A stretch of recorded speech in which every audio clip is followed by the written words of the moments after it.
नमस्कार दोस्तों, कैसे हैं आप लोग। मेरे ख्याल से बहुत अच्छे होंगे, खूब अच्छे से अपनी पढ़ाई कर रहे होंगे। एक चीज़ ध्यान रखिए, जब आप मेहनत करते हैं तो उसका परिणाम ज़रूर मिलता है। आप मेहनत करेंगे, जितनी मेहनत करेंगे उससे बेटर परिणाम आपको मिलेगा।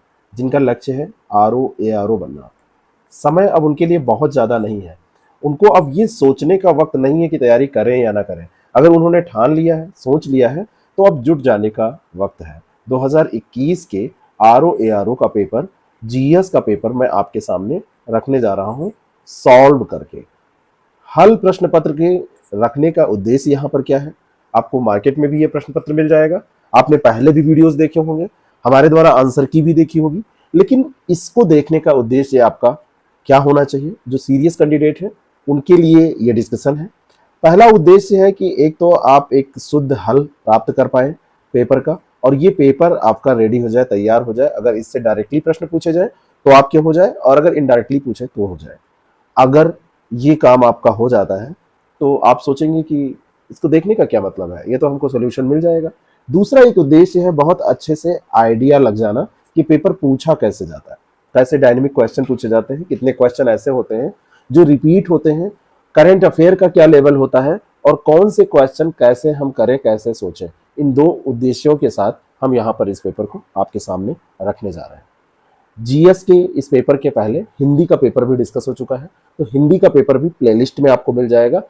RO ARO PYQ previous year question paper, old year question paper करके एक प्लेलिस्ट हम बनाए दे रहे हैं, जिसमें आप सारे पेपर प्राप्त कर पाएंगे। मैं हूं ओम पांडे, आपका गाइड, आपका दोस्त। चलिए शुरू करते हैं और लेते हैं पहला प्रश्न। दो सूची आपके सामने है, एक तरफ लोकगीत दिया हुआ है और दूसरी तरफ गायन का अवसर दिया हुआ है। इसको सुमेलित करके आपको बताना है कूट के द्वारा कि सही उत्तर क्या है। पहला क्वेश्चन है तो मैं सही से आपको बता रहा हूं, साथ साथ में आप आंसर भी देते चलिए और हमारे द्वारा बताए गए उत्तर से आप मिलान करते चलिए और देखिए कि आपकी नॉलेज का लेवल क्या है। जो चैती है, चैती एक मौसमी गीत होता है, तो ए का 4 हो जाएगा। कजरी, कजरी जो होता है वो विवाह और मौसमी गीत दोनों के तौर पर जाना जाता है। रसिया ये ब्रज का लोकगीत है, इसको आप 2 से सम्मिलित कर दीजिए। और सोहर जो होता है वो संस्कार गीत होता है, सामान्यतः पुत्र रत्न की प्राप्ति पे ये गाया जाता है। 4 3 2 1 सही है, ए ऑप्शन इसका बिल्कुल करेक्ट हो जाएगा। यूपी के आर्ट एंड कल्चर में जब आप पढ़ते हैं तो आप इसके अंतर्गत पढ़ते हैं जो कला है, जो हमारे यहाँ की गीत परंपरा है उसको पढ़ते हैं। तो उन लोक कलाओं, उन लोक गीतों, नाट्यों, इनको पढ़ के आपको जाना चाहिए, क्योंकि यूपी से जब प्रश्न पूछे जाते हैं तो यहाँ से प्रश्न आपसे पूछ ही लिए जाते हैं। निम्नलिखित में से कौन सा संबंध सही नहीं है? उत्तर दीजिए। 1 बाइट बराबर 8 बिट्स, कंप्यूटर की ये इकाइयां हैं। आपके मेमोरी कार्ड की जब आप बात करते हैं तो आप उसको देखते हैं कितने जीबी का है, कितने टीबी का है, कितने एमबी का है। आप जब डेटा यूज करते हैं तो उसमें भी इसका उपयोग होता है। तो 1 बाइट में तो 8 बिट्स होते हैं, और 1024 जब बाइट हो जाते हैं तो 1024 बाइट्स में आपका हो जाता है 1 किलो बाइट। क्योंकि किलो का मतलब ही क्या होता है? किलो का मतलब ही होता है 1000। किलो बराबर 1000, जहां पर भी किलो लगा हो तो आप 1000 समझ लीजिए। जैसे 1 किलोग्राम, तो किलोग्राम का मतलब हुआ 1000 ग्राम, तो 1 किलो में कितने? 1000 ग्राम। यहां पर 1024 बाइट्स होते हैं, और 1024 बाइट्स के बाद में जब आप 1 किलो बाइट पा गए तो 1024 जब आप करते हैं केबी, तब आपका बनता है 1 एमबी, इस तरीके से। ठीक है, तो 1024 केबी के बाद में आना क्या चाहिए? एमबी, और यहां पे लिखा है गीगाबाइट, जीबी दिया हुआ है, और जीबी होता है 1024, एमबी का 1 जीबी। तो ये वाला गलत दिया है, यही संबंध सही नहीं है। टेराबाइट फिर गीगाबाइट से बनता है। 1024 जब गीगाबाइट आप करते हैं तब 1 टेराबाइट बनता है, ये बिल्कुल सही है। टीबी, आजकल जो आपके लैपटॉप्स हैं, आपके जो कंप्यूटर सिस्टम्स हैं, तो उसमें इतनी मेमोरी आ रही है, 1 टीबी की मेमोरी आ रही है ना। अगला जो प्रश्न है उसका उत्तर आप लोग दीजिए, और ये बढ़िया प्रश्न है। प्रश्न संख्या 3 है, निम्नलिखित में से कौन सा सही सुमेलित नहीं है? राज्य और गर्म झरने आपसे पूछे जा रहे हैं। गर्म झरनों की सूची आपकी तैयार होनी चाहिए। भारत में कितने गर्म झरने कहाँ कहाँ पर पाए जाते हैं, यहीं पर तैयार कर लीजिए। हिमाचल प्रदेश मणिकर्ण, ये बिल्कुल सही है। ताप्त पानी ये उड़ीसा में पाया जाता है, और वजेश्वरी ये महाराष्ट्र में पाया जाता है। ये तीनों सही हैं। जो नारायणी गर्म झरना है ये गलत दिया है क्योंकि ये राजस्थान में पाया जाता है। यहाँ पे नारायणी माता का मंदिर भी है।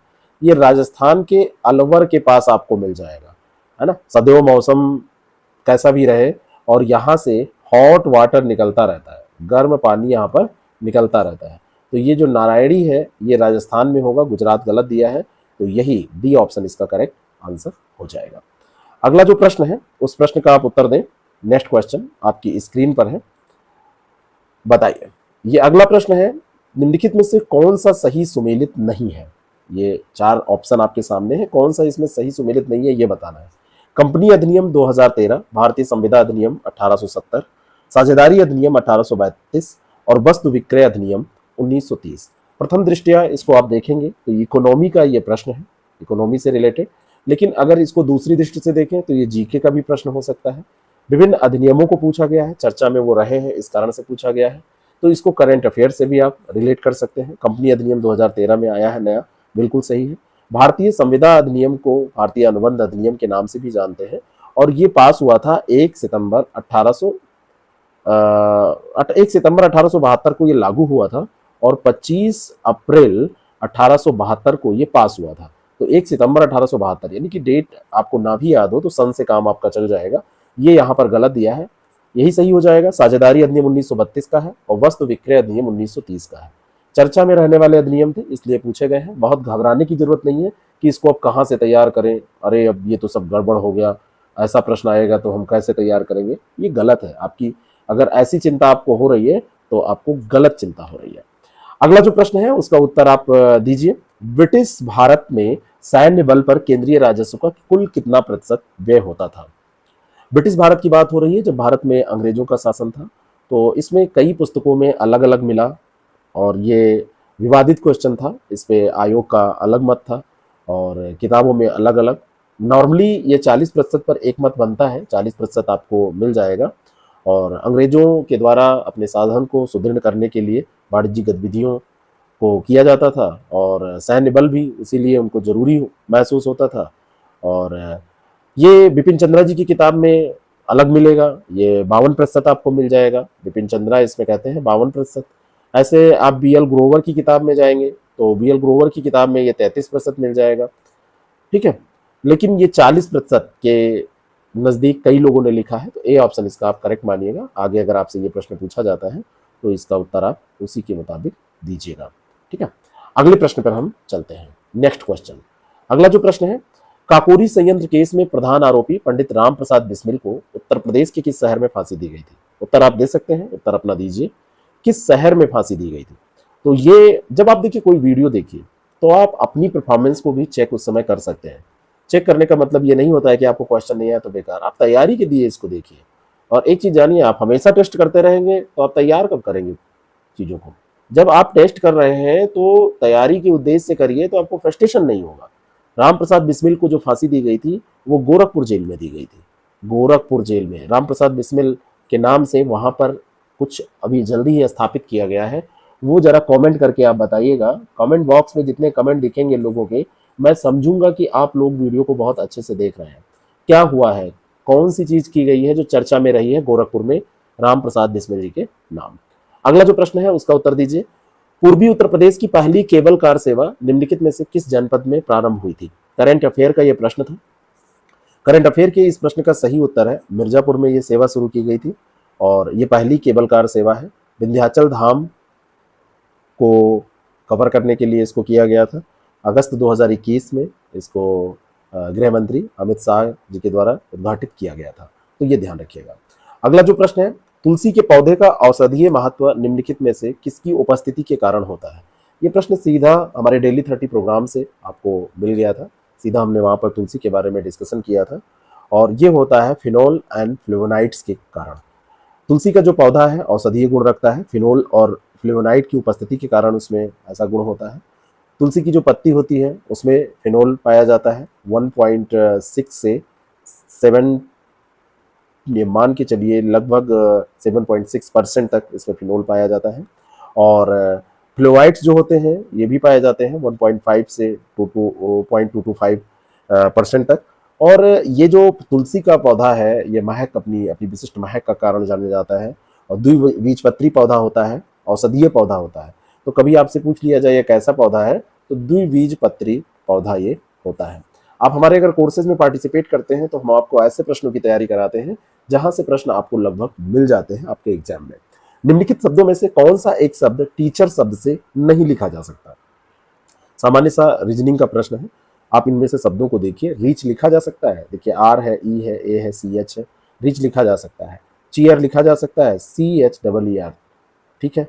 सर्च, सर्च की अगर बात करेंगे तो S E A R C H, ये भी लिखा जा सकता है। लेकिन चेयर की अगर बात करेंगे तो आई शब्द इसमें नहीं आ रहा है, तो यही नहीं लिखा जा सकता, यही उत्तर हो जाएगा। सामान्य सा प्रश्न होता है। बहुत सारे लोगों की शिकायत होती है कि मुझे मैथ रीजनिंग सर नहीं आती, तो कैसे करें? तो मैथ रीजनिंग आपको नहीं आती, कम से कम जितना आता है उतना करें।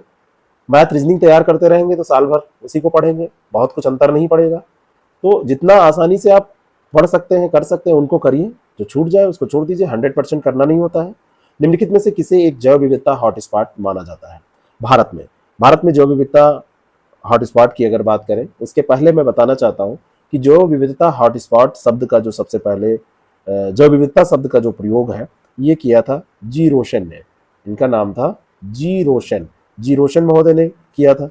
जैव विविधता आनुवंशिक विविधता, प्रजातीय विविधता और पारिस्थितिक तंत्र विविधता के तौर पर जानी जाती है। और जैव विविधता जो शब्द है ये 1916 में सर्वप्रथम एक अमेरिकी वनस्पति शास्त्री थे, उन्होंने इस शब्द का प्रयोग वैसे किया था। आर्थर हैरिस नाम उनका था। तो रोशन और हैरिस दोनों ध्यान रखिएगा। किसी भी पारितंत्र में जो पौधों की, पशुओं की, जीवाणुओं की, कवकों की जो संख्या पाई जाती है उसको जैव विविधता के तौर पर शामिल किया जाता है। जैव विविधता हॉटस्पॉट का मतलब ये होता है कि भारत का अगर संदर्भ यहाँ पर दे रहे हैं तो भारत में ऐसे कितने क्षेत्र हैं जहाँ पर जैव विविधता खूब पाई जाती है? तो भारत में हिमालय है, पूर्वी हिमालय, पश्चिमी घाट है और इंडो बर्मा क्षेत्र है और सुंडालैंड है। तो यहाँ पर पश्चिमी घाट ही दिया जा रहा है, तो बी ऑप्शन इसका बिल्कुल करेक्ट हो जाएगा। इसके अलावा आप 3 और ध्यान रखिए, हिमालय, हिमालय में खास करके पूर्वी हिमालय, और इंडो बर्मा क्षेत्र, इंडो बर्मा क्षेत्र, और तीसरा यहाँ पर हो जाएगा सुंडालैंड। क्या हो जाएगा? सुंडालैंड। तो ये 4 ध्यान रखिएगा, पूछ लिए जाते हैं। कालक्रम अनुसार इनको व्यवस्थित करना है, कालक्रम के अनुसार इनको रखना है। और ये 4 घटनाएं दी हुई हैं। लाला हरदयाल द्वारा गदर पार्टी की स्थापना, तो ये की गई थी 1913 ईस्वी में। दूसरा यहाँ पर है गोपाल कृष्ण गोखले के द्वारा सर्वेंट ऑफ सोसाइटी की स्थापना, ये 1905 में की गई थी और ये पुणे महाराष्ट्र में की गई थी। और गदर पार्टी कहाँ पर बनाई गई थी ये आपको बताना है। हिक्की के बंगाल गजट का प्रकाशन 1780 में शुरू किया गया था, डेट भी याद करनी है। तो 29 जनवरी को किया गया था। और बंगाल एशियाटिक सोसाइटी की स्थापना विलियम जोन्स महोदय ने की थी 1784 में। इस तरीके से आप सेट करेंगे तो तीसरा, चौथा और दूसरा, पहला, तो तीसरा, चौथा, दूसरा, पहला, बी ऑप्शन इसका बिल्कुल करेक्ट हो जाएगा। इस तरीके से प्रश्नों को करने के लिए सबसे पहले तो आप इसमें घटना को ऐसे भी देख सकते हैं। अगर आपने देखा कि सबसे पहले यह स्थापना हुई थी, इसमें बंगाल गजट का प्रकाशन हुआ था, तो आपने 2 ऑप्शन तो ऐसे ही कि बी या डी में से कुछ होगा। और लास्ट की घटना अगर आपने देख ली कि लाला हरदयाल द्वारा गदर पार्टी की स्थापना 1913 में हुई थी, इसकी बात की कोई घटना नहीं दी है, तो पहला और अंतिम पकड़कर यहाँ पर आप इसको सेट करके आप आंसर दे सकते हैं। बाकी सन याद हो तो सबसे बेटर है। भारत में पहला रबर टायर आधारित मेट्रो कहाँ पर बनाया जा रहा है? ये जो प्रश्न है ये करंट अफेयर का था, सीधा करंट में हमने डिस्कस भी किया था। हमारा मंथली खास करके वो हाफ मंथ पे, एक 15 दिन पे, फिर आगे के 15 दिन पे हम लोग करंट डिस्कस करते हैं 2 पार्ट में। तो इसको आप देखा करिए जिससे कि आपके करंट अफेयर की इंपॉर्टेंट क्वेश्चन तैयार हो जाए। बाकी करंट अफेयर में तो आप 20-20 क्वेश्चन रोज पढ़ते हैं, लेकिन काम के वो नहीं होते हैं। 10 क्वेश्चन, 15 क्वेश्चन रोज पढ़ते हैं, 2-2 घंटे पढ़ते हैं, लेकिन वो काम के नहीं होते। भारत में पहला रबर टायर आधारित जो मेट्रो है वो बनाया गया कहाँ पर? नासिक में। ठीक है, कहाँ पर? नासिक में, डी ऑप्शन। ये खास करके करंट अफेयर का प्रश्न है, ऐसे प्रश्न आपसे पूछ लिए जाते हैं, तो आप इनके लिए तैयार रहिए। अगला जो प्रश्न है, हाइड्रोजन सल्फाइड प्रदूषक का मुख्य स्रोत है, कहाँ से ये निकलता है? हाइड्रोजन सल्फाइड जो है वो, सबसे पहले तो आप ये जानिए कि हाइड्रोजन सल्फाइड को H2S के नाम से भी आपसे पूछा जा सकता है। सड़े अंडे जैसी इसमें बदबू आती है, सड़ते हुआ जो वनस्पति पदार्थ है, पशु पदार्थ है, उससे, उसकी सड़न से ये निकलता है। तो हाइड्रोजन सल्फाइड ये सड़ते हुए वनस्पति और पशु पदार्थ से निकलने वाला है और ये बहुत बदबूदार होता है। और कार्बनिक पदार्थ और मानव और पशु के जो अपशिष्ट पदार्थ होते हैं, तो जीवाणुओं के टूटने से वहाँ से ये उत्पन्न होता है। ए ऑप्शन इसका बिल्कुल करेक्ट हो जाएगा। अगला जो प्रश्न है, निम्नलिखित घटनाओं या योजनाओं पर विचार कीजिए और कालक्रमानुसार व्यवस्थित कीजिए। सामुदायिक विकास कार्यक्रम की शुरुआत। इसमें अगर आपको सन आता है तो आप ये प्रश्न आसानी से कर लेंगे। थोड़ा सा कठिन प्रश्न था। 2 अक्टूबर 1952 को इसकी शुरुआत की गई थी। प्रजातांत्रिक विकेंद्रीकरण की संस्तुति, ये 1958 की ही घटना है। 1958 की घटना है ये। और ये मेहता यहाँ पे ले आइए। इनकी विलेज स्कीम की शुरुआत, ये यहाँ रहेगा नीचे, केवीएस इसको बोलते हैं। तो ये भी अगस्त 1958 की है। ये कब की है? अगस्त 1958 की। और ये 12 जनवरी 1958 की है, प्रजातांत्रिक विकेंद्रीकरण को जो संस्तुति दी गई थी। और जिला ग्राम्य विकास अधिकरण डीआरडीए की जिला स्तर पर स्थापना, तो ये की गई थी 1 अप्रैल को 1999 में, 1 अप्रैल 1999 में। तो इस तरीके से इसको सेट करेंगे तो पहला, दूसरा, तीसरा, चौथा यही क्रम हो जाएगा, 52, 58, 58 और फिर 99। तो ए ऑप्शन इसका करेक्ट हो जाएगा। ये चारों आप ऐसे याद कर लीजिए और इस तरीके के जितने भी कार्यक्रम हैं, जितनी भी योजनाएं हैं, उनको तैयार करते रहिए। वन स्थिति रिपोर्ट 2019 पूछी गई है, लेकिन आपको 21 तैयार करके अभी जाना है। और उसमें पूछा गया था किस राज्य में जनजातीय जिलों की संख्या सबसे ज्यादा है, तो ये मणिपुर में है। और मैं आपको बताना चाहता हूं कि ये ऐसा प्रश्न था जो नॉर्मली किसी भी डॉक्यूमेंट्स में जो आप अध्ययन करते हैं वहां पर ऐसे दिया नहीं था। ठीक है, वन स्थिति रिपोर्ट के अनुसार ये नॉर्मली ऐसे नहीं मिला था, न किसी किताब में ऐसे। और वहां से ये इन्होंने कुछ छूटे हुए जो पहलू होते हैं जो नॉर्मली डिस्कस नहीं किए जाते हैं, इन्होंने पूछ लिया था। भारत की कृषि उत्पाद व्यापार एवं वाणिज्य बिल 2020 में निम्नलिखित में से किसका उल्लेख इसमें नहीं किया गया? तो ये जो बिल था, कृषि उत्पाद व्यापार एवं वाणिज्य बिल 2020 में पास हुआ, इसमें आवश्यक वस्तुओं, संविदा कृषि और कृषि उत्पाद विपणन समितियों, इन सबका जिक्र किया गया था। न्यूनतम समर्थन मूल्य जैसा कोई भी जिक्र उसमें नहीं किया गया था। सी ऑप्शन इसका बिल्कुल करेक्ट हो जाएगा। अगला जो प्रश्न है, भारत की जनगणना 2011 के अनुसार उत्तर प्रदेश के निम्नलिखित शहरों में से कौन सा शहर मिलियन शहर नहीं है? मिलियन शहर का मतलब क्या होता है? मिलियन शहर का मतलब जरा हमको बताइएगा, इसका क्या अर्थ होता है? जिसकी आबादी, मिलियन का मतलब होता है 10 लाख। ठीक है, जिनकी आबादी 10 लाख से ज्यादा हो। आगरा की है, प्रयागराज की है, मेरठ की है, मुरादाबाद की नहीं है। तो डी ऑप्शन इसका बिल्कुल करेक्ट हो जाएगा। जब आप जनगणना पढ़ रहे होते हैं तो जनगणना में यूपी की जब आप सेंसस पढ़ते हैं तो उसके अंतर्गत इसको पढ़ा जाता है, जनसंख्या एवं नगरीकरण के अंतर्गत। ठीक है, भारतीय संविधान की प्रस्तावना में इसके सभी नागरिकों को कौन सा न्याय प्रदान करने की व्यवस्था दी गई है? आप सभी को जब आप संविधान पढ़ना चालू करते हैं तो प्रस्तावना रटी होनी चाहिए। कोई भी कैंडिडेट अगर प्रस्तावना जिसको रटी नहीं है तो वो रियल में कैंडिडेट है ही नहीं है। तो अगर आप इसको रटे होंगे तो सामाजिक, आर्थिक एवं राजनीतिक न्याय की बात की जाती है ना, सामाजिक, आर्थिक एवं राजनीतिक न्याय की बात की जाती है।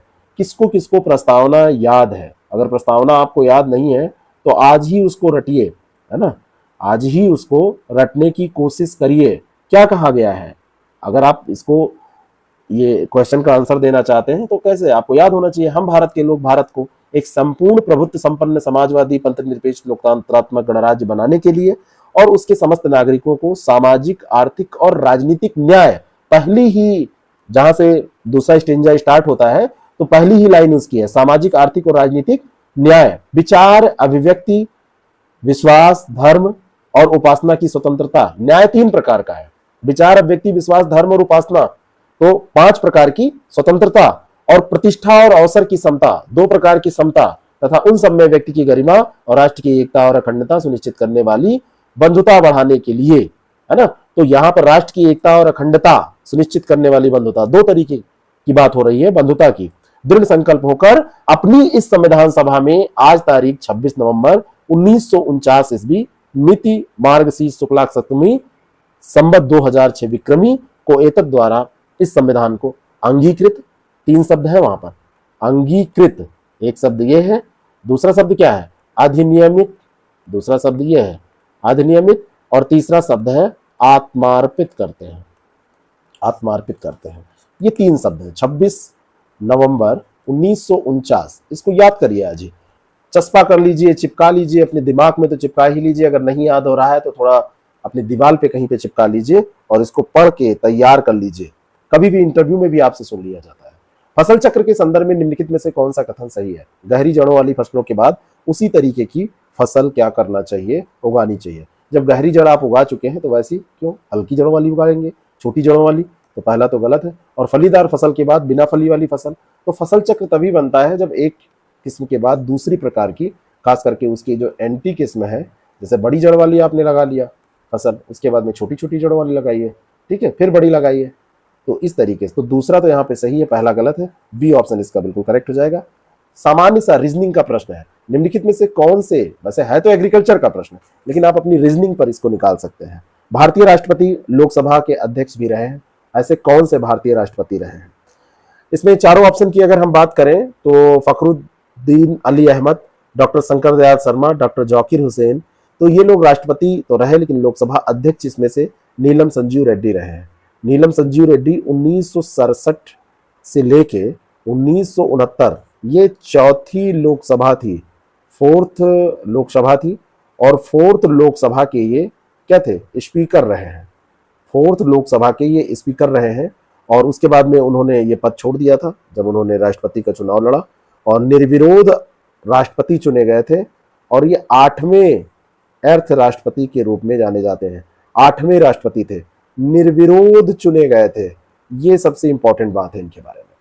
अगला जो प्रश्न है, नाइजर जिसको रामतिल भी कहते हैं कि फसल एक तेल फसल है, और इसके बीजों में तेल की मात्रा कितनी पाई जाती है? बहुत ज्यादा इसमें तेल पाया जाता है, 37 से 47%, मतलब 1 किलो आप अगर लेके जा रहे हैं तो 450 ग्राम, 450 ग्राम के आसपास, यानी कि 370 ग्राम से लेके 470 ग्राम के बीच में तेल मिलता है, जो कि लगभग 40% के आसपास, 40% से ऊपर भी हो गया, तो ये इसी कारण से जानी जाती है। प्रोटीन भी इसमें बहुत होता है, 20 to 30% होता है। एक तेलीय फसल होती है, तेल इसमें निकलता है, प्रोटीन भी मिलता है, वसीय अम्ल भी मिलता है, बहुत ही कैलोरी वाली फसल है, तो ये ध्यान रखना है आपको। अगला जब प्रश्न आप देख रहे हैं तो देख लीजिए, जनगणना का ये आपको दूसरा प्रश्न मिला है। तो जनगणना बहुत इंपॉर्टेंट होती है आरओ एआरओ के रूप में। आरओ एआरओ की परीक्षा में जनगणना जो सेंसस होती है, सेंसस से रिलेटेड बहुत सारे प्रश्न आपसे पूछे जाते हैं। पहले तो 10-10 प्रश्न पूछ लिए जाते थे, लेकिन अभी भी 3-4 प्रश्न आपको मिल जाते हैं। किस केंद्र शासित प्रदेश में न्यूनतम लिंगानुपात है, सेक्स रेशियो सबसे कम? तो जहां पे दमन कर दिया गया है वहीं का है। 2011 का भी ये चल ही रहा है आंकड़ा, नई सेंसस जब आएगी तब नया आंकड़ा आएगा। और जो सेक्स रेशियो होता है, ये पर 1000 पुरुषों पर भारत में महिलाओं की संख्या कितनी है, इस तरीके से निकाला जाता है। 943 ये हमारा नेशनल लेवल का जो हमारा औसत है वो है। और सबसे कम लिंगानुपात दमनदीप का है, 618 यहाँ पर है। कितना है? 618। और केरल में सबसे ज़्यादा है, केरल का 1084 है। केरल की बात करें तो 1084 है। अगला जो प्रश्न है, उत्तर प्रदेश की सांस्कृतिक विरासत के संदर्भ में आपको कौन से कथन सही है ये बताना है। इस प्रदेश के अनेक उत्खनित पुरास्थलों से वैश्विक संदर्भ में कृषि के प्राचीनतम प्रमाण प्राप्त हुए हैं, और प्राचीनतम प्राप्त कृषि अन्न जौ और धान है। जो कृषि अन्न है वो जौ और धान की बात हो रही है कि यह है। प्रश्न का उत्तर आप बहुत आसानी से दे सकते हैं, और इसको आप ध्यान से पढ़िए। प्रदेश में जो उत्खनित पुरास्थल की बात हो रही है, तो इसमें उत्तर प्रदेश में जो संत कबीर नगर में लहुरा देव है उसकी बात की जा रही है, सही है। और जौ और धान, ये चावल के साक्ष्य प्राप्त हुए थे ना यहाँ 8000 ईस्वी से 9000 ईस्वी के मध्य के बीच की बात है।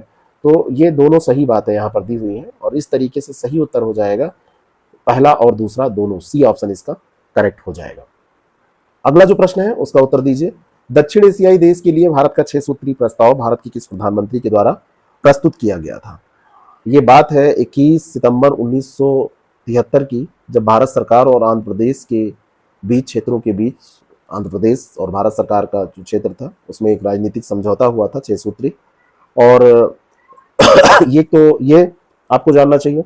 दूसरा, ये दक्षिण एशियाई क्षेत्र के लिए अगर भारत के 6 सूत्री समझौते की बात की जाए तो उस समय अटल बिहारी वाजपेयी जी की गवर्नमेंट हुआ करती थी, प्रधानमंत्री हुआ करते थे।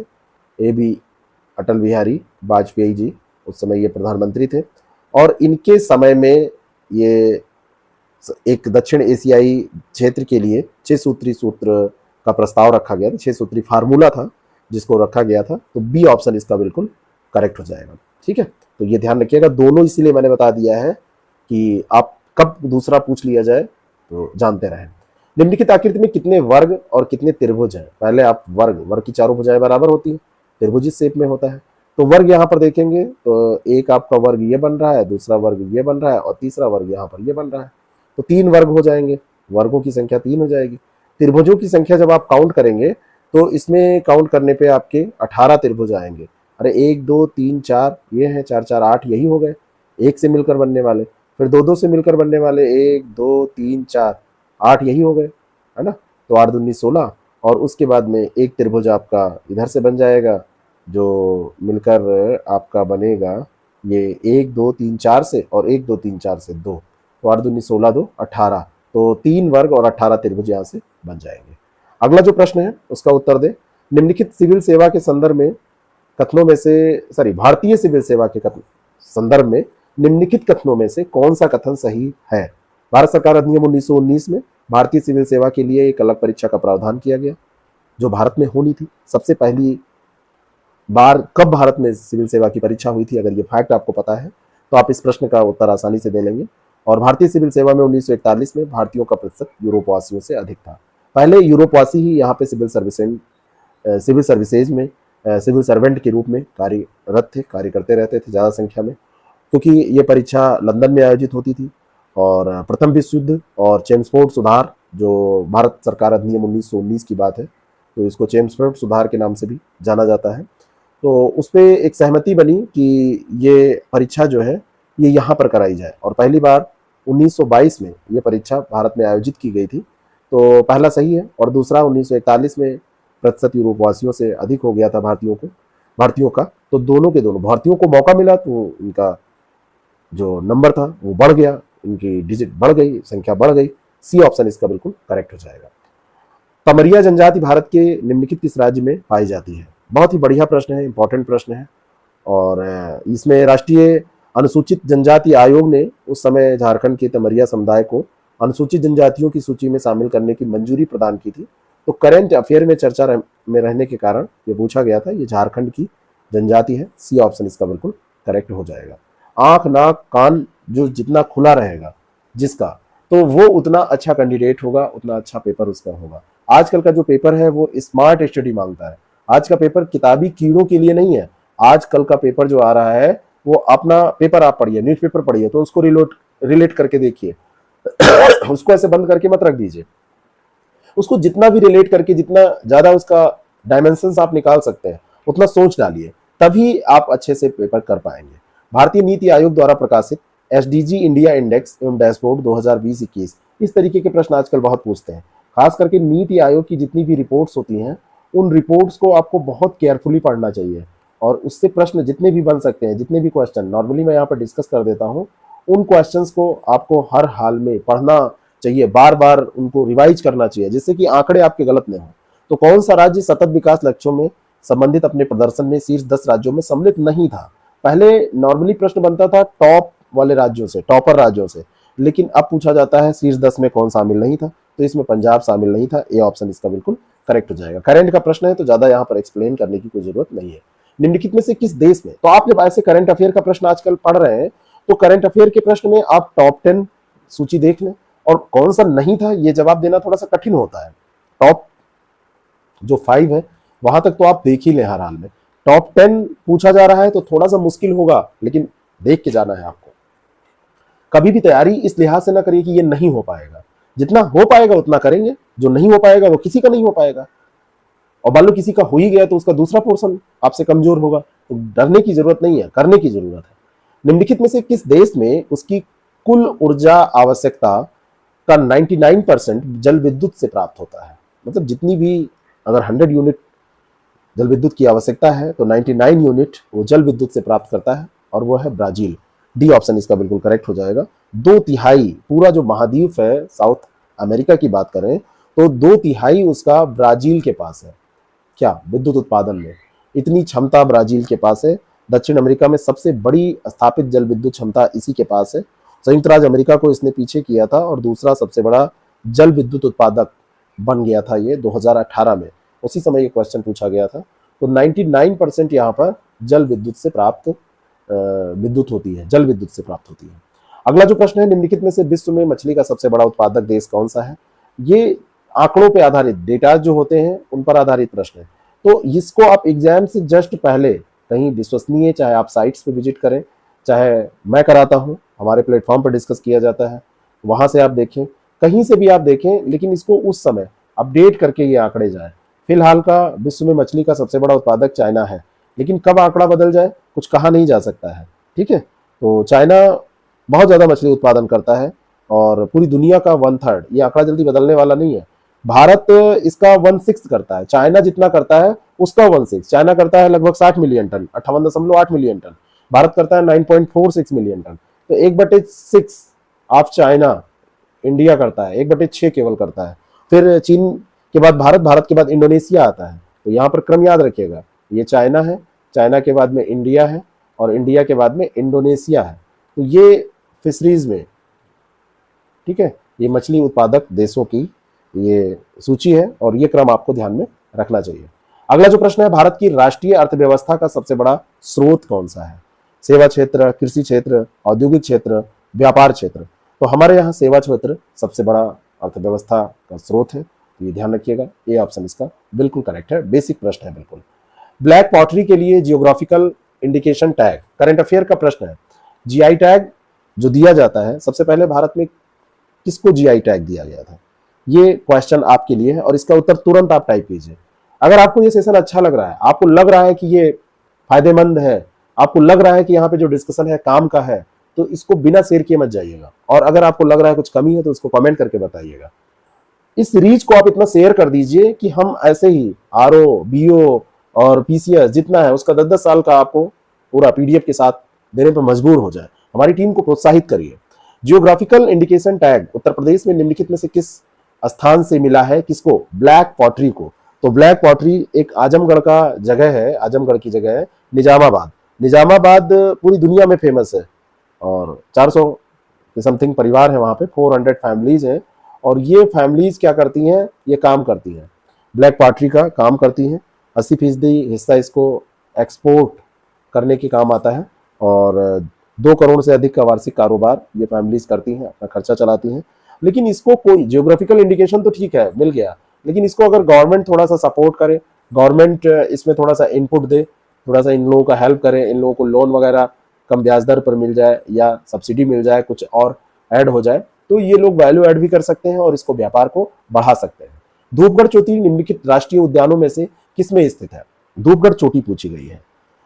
धूपगढ़ जो चोटी है ये आपकी पड़ती है मध्य प्रदेश में। कहाँ पर पड़ती है? मध्य प्रदेश में। और मध्य प्रदेश में जिला एक पड़ता है होशंगाबाद। होशंगाबाद जो जिला है, होशंगाबाद जिले में पड़ती है ये चोटी और ये सतपुड़ा राष्ट्रीय उद्यान का हिस्सा है।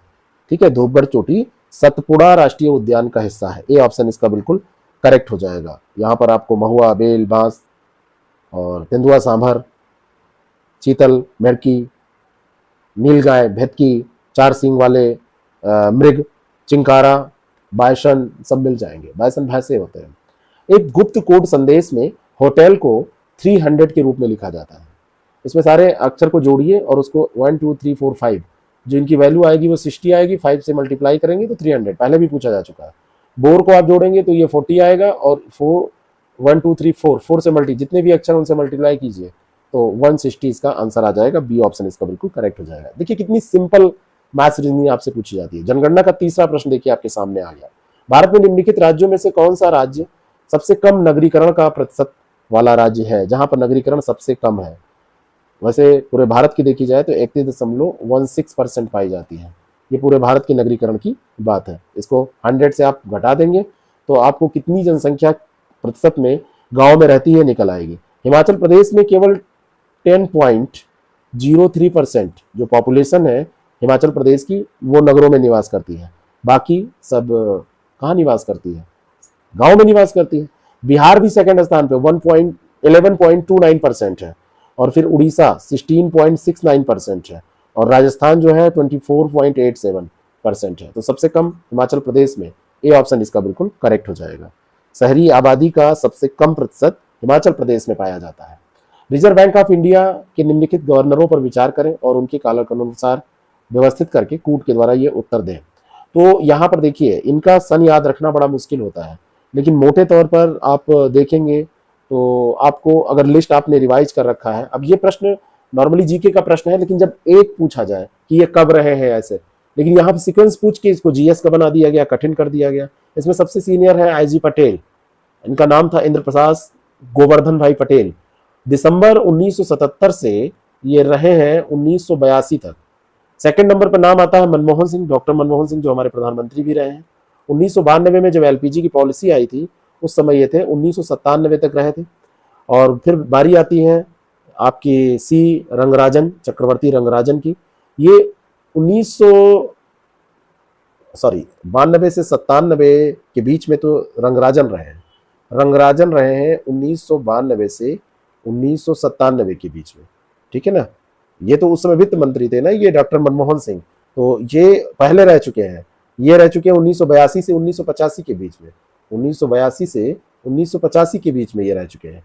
और जो सुब्बाराव है ये तो 2008 में रहे हैं, 2008 से 2013 के बीच में।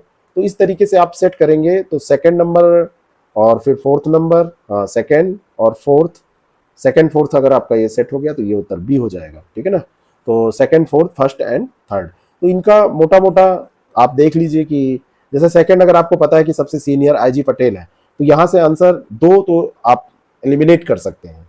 और फिर सबसे लास्ट में अगर आपको पता है कि इसमें आएंगे डॉक्टर डी सुब्बाराव, तो अब फिर भी 2 में फंस जाएगा। थोड़ा सा टफ बना दिया है इसको, थोड़ा सा टफ बनाया है। चारों जब ऑप्शन आप 3 कम से कम जानेंगे तब निकलेगा, 3 क्या चारों जानेंगे तब निकलेगा।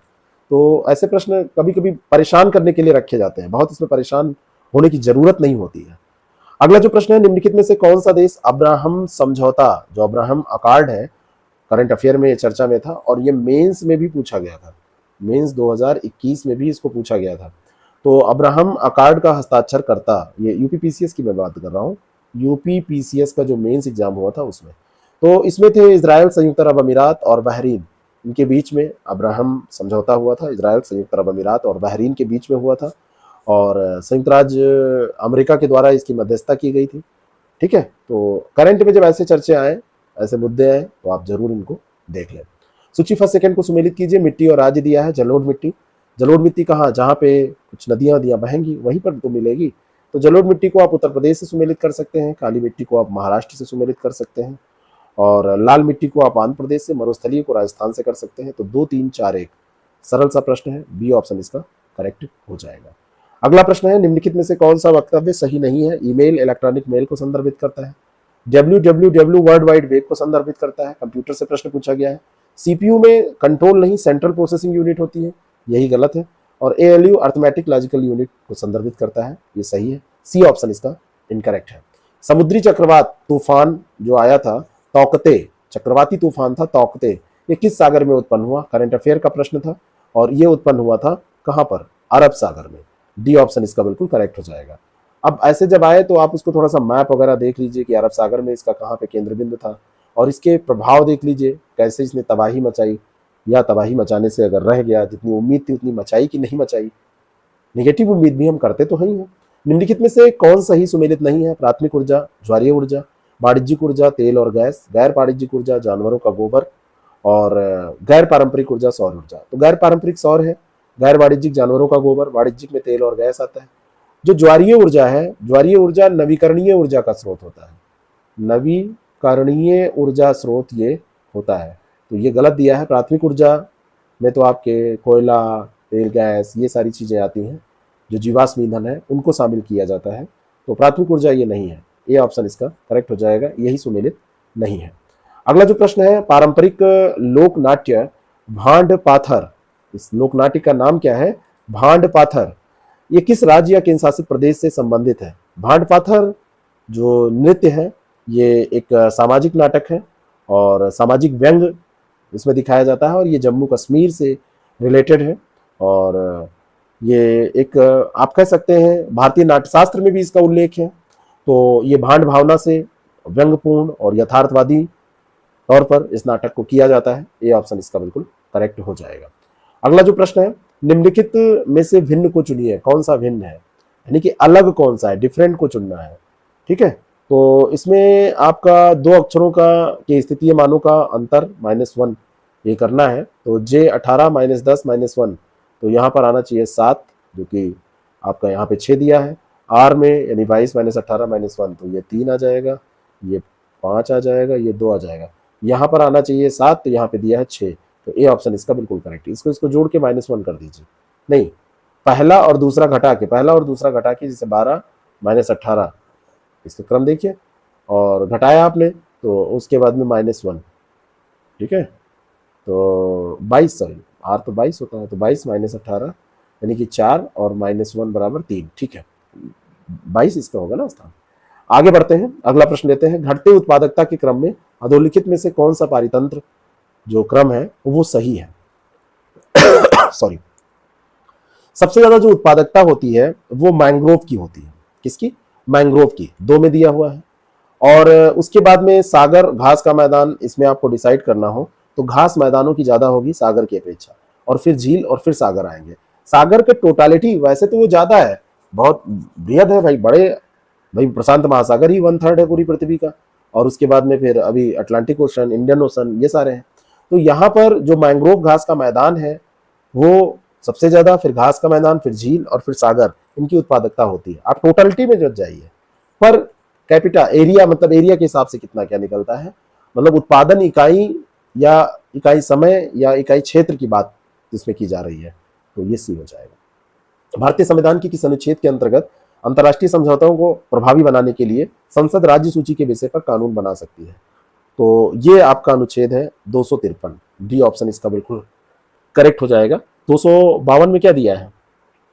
2 या 2 से अधिक राज्यों की जो विधानसभाएं हैं राज्य सूची में किसी भी विषय के कानून बारे में कानून बनाने के लिए संसद से अनुरोध करने का प्रस्ताव करती है।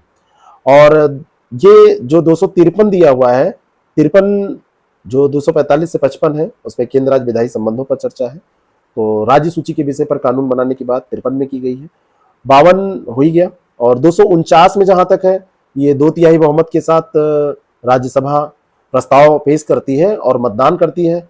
यह राष्ट्रीय हित में अगर आवश्यक है, लाभकारी है, तो संसद राज्य सूची में सूचीबद्ध किसी भी विषय पर कानून बना देती है। और 250 की बात करें तो यदि आपातकाल की घोषणा होती है तो संसद के पास राज्य सूची के विषय में कानून बनाने की शक्ति होती है। तो 250 में जो आपातकाल की स्थिति है, आपातकाल में जो संसद कानून बनाती है राज्य के विषयों पर, उसके बारे में चर्चा की गई है। डी ऑप्शन इसका करेक्ट हो जाएगा। अगला जो प्रश्न है, कानपुर उत्तर प्रदेश स्थित भीतरगांव मंदिर के संदर्भ में, इस मंदिर का निर्माण 5वीं सदी में से 6वीं सदी के मध्य में हुआ था और ईंटों से निर्मित यह प्राचीनतम जो भारतीय मंदिर है उनमें से एक है। तो दोनों की दोनों बातें यहाँ पर सही हैं। सी ऑप्शन इसका बिल्कुल करेक्ट हो जाएगा। और ये गुप्त काल के दौरान 5वीं शताब्दी में ये मंदिर बना था। कब बना था अगर आपसे पूछ लिया जाए तो गुप्ता पीरियड में बना था, गुप्त काल में ये बना था। कानपुर के भीतरगांव का ये मंदिर है और इसको आप देख सकते हैं जाके अभी भी। अगला जो प्रश्न है, निम्नलिखित में से कौन भारत आने वाला यात्री पुर्तगाली नहीं था? पुर्तगाल का नहीं था, पुर्तगाली नहीं था। तो कौन था इसमें जो पुर्तगाली नहीं था? यहाँ पे दुआर्ते बारबोसा, डोमिंगो पायस और फर्नाओ नुनीज, ये जो थे ये पुर्तगाली थे। जहाँ तक बात पीटर मुंडी की है तो ये पीटर मुंडी एक ये इटली का था ना,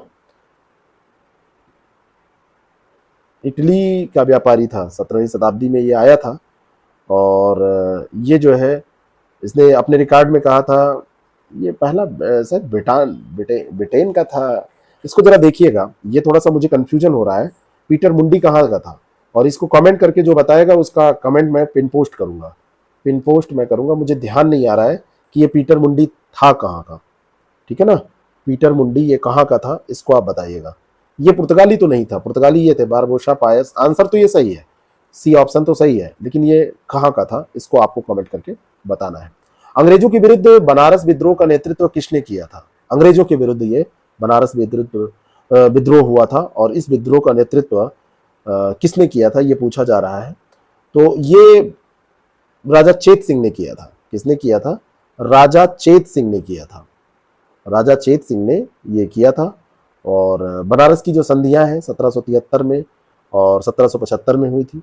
और ये समझौते इसके अंतर्गत जो हुए थे, जैसे 19 बनारस की एक संधि पहली जो हुई थी, बनारस की अगर संधि पूछ ली जाए तो 1773 में हुई थी। मुगल बादशाह शाह आलम के इलाहाबाद और कोरा को युद्ध प्रिय मराठों को उनके समर्थन की कीमत के रूप में सौंपे जाने के फलस्वरूप ये हुई थी।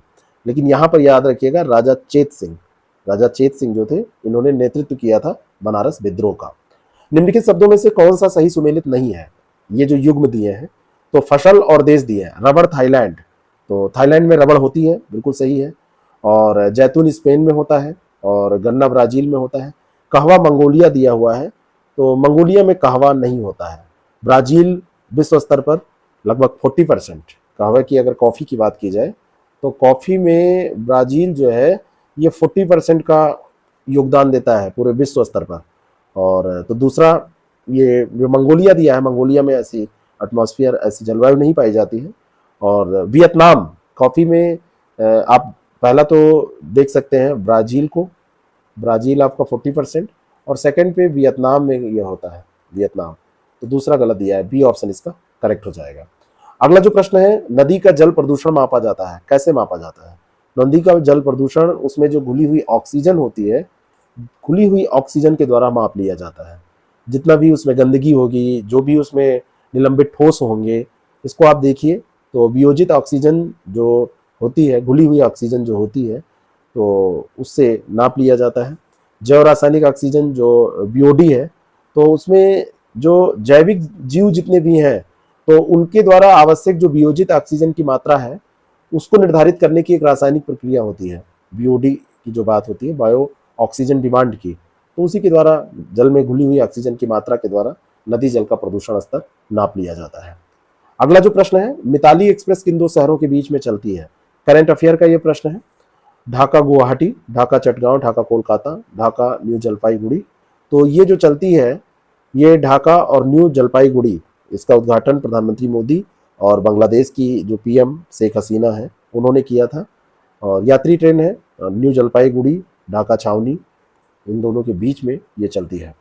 अगला जो प्रश्न है उसका उत्तर दीजिए। 17 सितंबर 2021 को किया गया अखिल भारतीय अभियान एक पहल, इसका नाम है। देखिए डेट देके करंट पूछने की प्रवृत्ति भी है, थोड़ी थोड़ी आ रही है। तो ये संबंधित था न्याय आपके द्वार से, कानून और न्याय मंत्रालय ने इसको शुरू किया था। करंट अफेयर का प्रश्न है। अगला जो प्रश्न है उसका उत्तर दे। दो एक जैसे बल्ब को किस प्रकार जोड़ने पर अधिक रोशनी मिलेगी?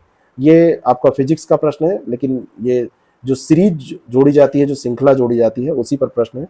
श्रेणी क्रम में जोड़ेंगे अगर आप, तो श्रेणी क्रम में जोड़ने पे उनकी पावर 2 में बढ़ जाएगी, तो वो धीमे जलेंगे। समानांतर क्रम में जोड़ने पे तेज जलेंगे। तेज जलने की बात हो रही है तो केवल 2 यहाँ पर, अधिक रोशनी की बात हो रही है तो केवल 2 सही है। निम्नलिखित में से कौन सा सही सुमेलित नहीं है? पूर्व मध्यकालीन उत्तर प्रदेश के शहर और वर्तमान स्थिति। कोइल अलीगढ़, महोत्सव नगर महोबा, महोदय श्री कन्नौज, ये सही है। जेजाग भुक्ति कौशाम्बी, तो महोत्सव नगर ये महोबा है और अलीगढ़ को कोल या कोइल भी कहा जाता था, ये सही है। जेजाग भुक्ति आपको पता होगा, जेजाग भुक्ति जो नाम है ये बताइए किसको किसको आता है? जेजाग भुक्ति जो बुंदेलखंड क्षेत्र है ना, जिसको पहले चंदेला क्षेत्र भी कहते थे, इसको कहते थे चंदेला क्षेत्र। चंदेला क्षेत्र ही जो ये है, ये कौन सा है? बुंदेलखंड क्षेत्र। तो बुंदेलखंड क्षेत्र को जेजाग भुक्ति के नाम से जानते हैं। तो यही यहाँ पर गलत दिया है, डी ऑप्शन इसका बिल्कुल करेक्ट हो जाएगा। निम्न राज्यों में से कौन ट्यूबवेल सिंचाई के क्षेत्र में सर्वोच्च है? ट्यूबवेल सिंचाई के क्षेत्र में कौन सर्वोच्च है, ये आपको बताना है। तो ये उत्तर प्रदेश है, ए ऑप्शन इसका बिल्कुल करेक्ट हो जाएगा। सबसे अधिक ट्यूबवेल या नलकूप सिंचाई यूपी में होती है। अगर आपसे नलकूप भी पूछ ले ट्यूबवेल की जगह लिख के, तो नलकूप भी मैक्सिमम जो सबसे ज़्यादा होती है वो यूपी में होती है। पहला नलकूप यहाँ पर 1930 में खोदा गया था, अंग्रेजों के ज़माने में। और उत्तर प्रदेश में जो टोटल नलकूप सिंचित क्षेत्र है 28.19% है, बहुत ज़्यादा। और उत्तर प्रदेश के बाद फिर राजस्थान की बारी आती है। लगभग यहाँ का 28.19% क्षेत्र नलकूप से सिंचित है, कहाँ का? यूपी का। और फिर राजस्थान की बारी आती है जहाँ पर केवल 10.44% है। ठीक है। अगला जो प्रश्न है, इसके कोड दो ठो दिए हैं, दा विंसी प्लस और वेरिटस। ये 2 मिशन है। कोड क्या है? ये मिशन है। ये किससे संबंधित है? तो दा विंसी प्लस और वेरिटस ये करंट अफेयर में चर्चा में रहे थे और ये नासा के द्वारा शुक्र पर भेजे जाने वाले मिशन थे। तो बी ऑप्शन इसका बिल्कुल करेक्ट हो जाएगा। संगम योजना का मुख्य उद्देश्य क्या है? कई बार ये प्रश्न पूछा गया है, रिपीटेड प्रश्न है। जो संगम योजना है ये 1996 में शुरू की गई थी और 15 अगस्त 1996 को शुरू की गई थी। ये योजना जो है ये संबंधित है विकलांगों की कल्याण वृद्धि से। ये दिव्यांग व्यक्तियों को समूहों में संगठित करने का एक प्रयास था और इसमें आर्थिक गतिविधियों के संचालन के लिए 15,000 रुपये की सहायता दिव्यांगजनों को देने का प्रावधान इसमें किया गया था। निम्नलिखित में से किस राज्य को अगस्त 2021 में भारत सरकार द्वारा वन धन योजना के लिए सर्वश्रेष्ठ प्रशिक्षण राज्य के रूप में सम्मानित किया गया? तो सर्वश्रेष्ठ प्रशिक्षण राज्य, ये भी करंट अफेयर का प्रश्न है, और ये था नागालैंड, जनजातीय मामलों का जो मंत्रालय था उसने किया था। जहां पर SC ST से रिलेटेड कोई योजना आएगी, जहां पर कुछ वन समुदाय से रिलेटेड कोई बात होगी, जहां पर नॉर्थ ईस्ट से रिलेटेड कोई बात होगी, तो वहां सतर्क हो जाया करिए करंट अफेयर में, क्योंकि वो प्रश्न पूछा जाता है अक्सर। अगला जो प्रश्न है, सूची फर्स्ट सेकंड को सुमेलित करना है, पंचवर्षीय योजना और प्रयुक्त विकास मॉडल। अब ये इकोनॉमी का बिल्कुल बेसिक ट्रेडिशनल प्रश्न है। कभी कभी लगता है कि इकोनॉमी करंट के अलावा कुछ पूछेगा ही नहीं आयोग। प्रथम जो योजना थी उसको हैरड डोमल मॉडल के नाम से जानते हैं, और जो दूसरी योजना थी इसको महालनोबिस के नाम से जानते हैं। तृतीय योजना जो थी इसको एस चक्रवर्ती मॉडल के नाम से जानते हैं, और चतुर्थ को अशोक रुद्र नाम से जानते हैं। ठीक है, ये चतुर्थ को अशोक रुद्र, ये तीसरे नंबर पर दिया ना, तो 2 4 1 3 2 4 1 3 बी ऑप्शन इसका बिल्कुल करेक्ट हो जाएगा। बिल्कुल फैक्चुअल प्रश्न है, लेकिन ये प्रश्न कभी भी आपसे पूछा जाता है तो आप इसको तैयार रखिए। निम्नलिखित में से किस सुल्तान ने साम्राज्य की सीमाओं की सुरक्षा हेतु एक विशेष सेना को नियुक्त किया? कौन सा सुल्तान था जिसने ऐसा किया था? इसमें भी कंफ्यूजन हुआ था लोगों को, और लेकिन इसमें मजबूत केंद्र की स्थापना करने के लिए सर्वोच्च मतलब एक दैवीय अधिकार में विश्वास करने वाला, सर्वोच्च अधिकारी के तौर पर खुद को नियुक्त करने वाला, ईश्वर का प्रतिनिधित्व, ईश्वर की छाया मानने वाला खुद को, एक सुल्तान हुआ अलाउद्दीन खिलजी। तो उसी ने सीमाओं की सुरक्षा के लिए विशेष सेना की नियुक्ति की थी। सैन्य सुधार उसने किए थे और उसमें विशाल सेना बनाए रखने की बात उन्होंने की थी, और घोड़े की दागने की व्यवस्था, घोड़े की ब्रांडिंग कर दी जाए, इसकी व्यवस्था उन्होंने की थी। तो ये ध्यान रखिएगा, अलाउद्दीन खिलजी था ये। निम्नलिखित में से कौन सा एक पोलिनेशिया द्वीप समूह का भाग नहीं है? पोलिनेशिया का भाग नहीं है, तो टोंगा है, तुवालू है, ताहिती है। तीनियन जो है ये पोलिनेशिया का भाग नहीं है ना। पोलिनेशियन त्रिकोण जो है वो हवाई, न्यूजीलैंड और ईस्टर द्वीप समूहों को जोड़कर तैयार होता है, और इसमें Samoa, Tonga, Cook Island, Tuvalu, Tokelau, Niue, Wallis ये सब आते हैं। तीनियन इसमें नहीं आता है। तीनियन उत्तरी मारियाना द्वीप समूह के राष्ट्रमंडल के 3 प्रमुख द्वीपों में से एक माना जाता है, तो ये राष्ट्रमंडल द्वीप है। ये डी ऑप्शन इसका बिल्कुल करेक्ट हो जाएगा।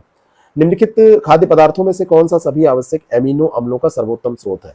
खूब ज्यादा इसमें डाउट हुआ था लोगों को, और लोगों ने बार बार इसमें आंसर भी चेंज किए थे।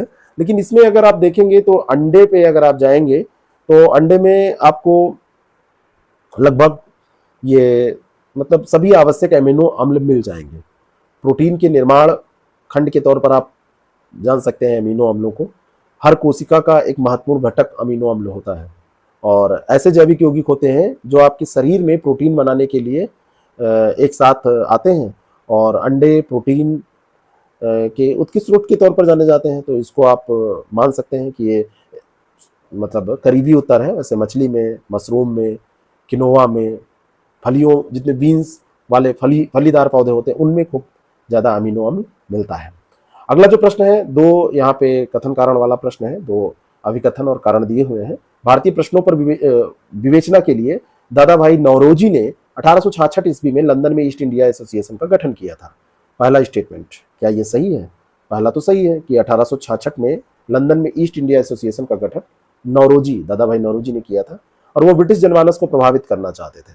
इनका जो उद्देश्य था मतलब इन्होंने जिस कारण से किया था, तो ये इस कारण से नहीं किया था कि वो प्रभावित करना चाहते थे जनमानस को। ठीक है, तो आर इसमें गलत हो जाएगा, तो ए सही है लेकिन आर गलत है। ए ऑप्शन इसका बिल्कुल करेक्ट हो जाएगा। नेक्स्ट क्वेश्चन, अगला जो प्रश्न है, अंग्रेजी वर्णमाला के कितने अक्षर कैपिटल लेटर में अगर लिखा जाए उनको, जैसे ABCD ऐसे लिखा जाए, तो कितने अक्षर हैं जो दर्पण में अपने मूल रूप में दिखाई देंगे? यानी कि जैसे आप वो पलटे आप तो वो मतलब पलटने का, जैसे बी आप देखेंगे तो उल्टा दिखाई देगा, लेकिन ए को देखेंगे तो ऐसे ही दिखाई देगा। ठीक है ना, ओ है, एम है। ठीक है, तो इन वाले अक्षरों की संख्या कितनी है? तो ऐसे आप देखेंगे तो सी ऑप्शन करेक्ट हो जाएगा। ये जो एक्यूरेट आपको बिल्कुल दिखाई देंगे, 11 अक्षर हो जाएंगे। ये भी प्रश्न कई बार आयोग ने पूछा है। निम्नलिखित समूह में से कौन शेष 3 से भिन्न है? तीन से भिन्न है। तीन चार विकल्प दिए हैं तो इनमें से तीन एक जैसे हैं, दिशा, कंपास, सुई और चुंबक। तो दिशा, कंपास और चुंबक और सुई। तो ये देखिए कंपास, सुई और चुंबक ये यंत्र है और दिशा बताने के लिए जैसे चुंबक इसका उपयोग होता है। जो इसमें एक दिशा सूचक यंत्र है उसमें ये तीनों लगे होते हैं। तो ए ऑप्शन इसका बिल्कुल करेक्ट हो जाएगा। दिशा तो अलग चीज होगा, ठीक है ना। दिशा खोजने के लिए कंपास का, सुई का, चुंबक का उपयोग होता है और दिशा को खोजते हैं वो हमारा टारगेट होता है। कौन सा सुमेलित नहीं है? भाषा, देश, Danish Denmark, Dutch Netherlands, Mandarin चीन और भाषा थाईलैंड। डेनमार्क में डेनिश सही है, नीदरलैंड में डच सही है, चीन मंदारिन सही है। जो थाईलैंड भाषा दिया हुआ है तो थाईलैंड भाषा गलत है। यहाँ पे थाई भाषा है, यहाँ की भाषा जो है वो थाई है, भाषा नहीं है। तो डी ऑप्शन इसका करेक्ट हो जाएगा, ठीक है। और इंडोनेशिया में जो भाषा यूज होती है उसको भाषा कहा जाता है। भाषा लिखिए या भाषा लिखिए, इंडोनेशिया में इसको कहा जाता है भाषा। तो इंडोनेशिया के लिए अगर दिया होता तो ये सही हो जाता, जो कि थाईलैंड के साथ दे दिया है। अगला जो प्रश्न है, निम्नलिखित में से कौन सा कथन सही नहीं है? मनुष्य का कान 1000 हर्ट्ज पर सबसे सुग्राही होता है, यानी 1000 हर्ट्ज अगर उसको सुनाया जाए तो सबसे ज्यादा सुग्राही, ऐसा कहा जा रहा है, ठीक है। मनुष्य की आंख लाल रंग के लिए सबसे अधिक सुग्राही होती है। मनुष्य की जो आंख है वो लाल रंग के लिए सुग्राही नहीं होती है। मानव कान 1000 से 4000 हर्ट्ज की आवृत्ति वो तो सबसे अधिक संवेदनशीलता के साथ पता कर लेता है, सुन लेता है, वो तो सही है। लेकिन जो ये दूसरा है, मनुष्य की आंख लाल रंग के लिए, तो ये गलत है। और इसका एक मतलब आप ये मान के चलिए कि सामान्य प्रकाश व्यवस्था अगर देखा जाए तो मनुष्य की आंख जो है वो हरे रंग के लिए सबसे ज्यादा सुग्राही होती है। किसके लिए? हरे रंग के लिए। सुनने की जो दृढ़ता है 1/10 सेकंड होती है और दृष्टि की दृढ़ता 1/16 सेकंड होती है। तो ये सही है, कोई भी चित्र, ठीक है। तो ये बी ऑप्शन इसका करेक्ट हो जाएगा क्योंकि यही गलत दिया है। अगला प्रश्न, निम्नलिखित आकृति में लुप्त संख्या ज्ञात करिए, इसको आपको बताना है। तो लुप्त संख्या आप कैसे ज्ञात करेंगे बताइए, यहाँ पर क्या आएगा? तो 5 चौक 20 में से 2 निकल गया, 6 त्रिक 18, नहीं ऐसे नहीं आ रहा है, कैसे आएगा? इसको कैसे, ये मैट्रिक्स ऐसे दिया हुआ है तो आप इसको कैसे सॉल्व करेंगे? 5 दूनी 10 और 4 दूनी 18, 6 त्रिक 18 और 3 त्रिक का 9, ऐसे है।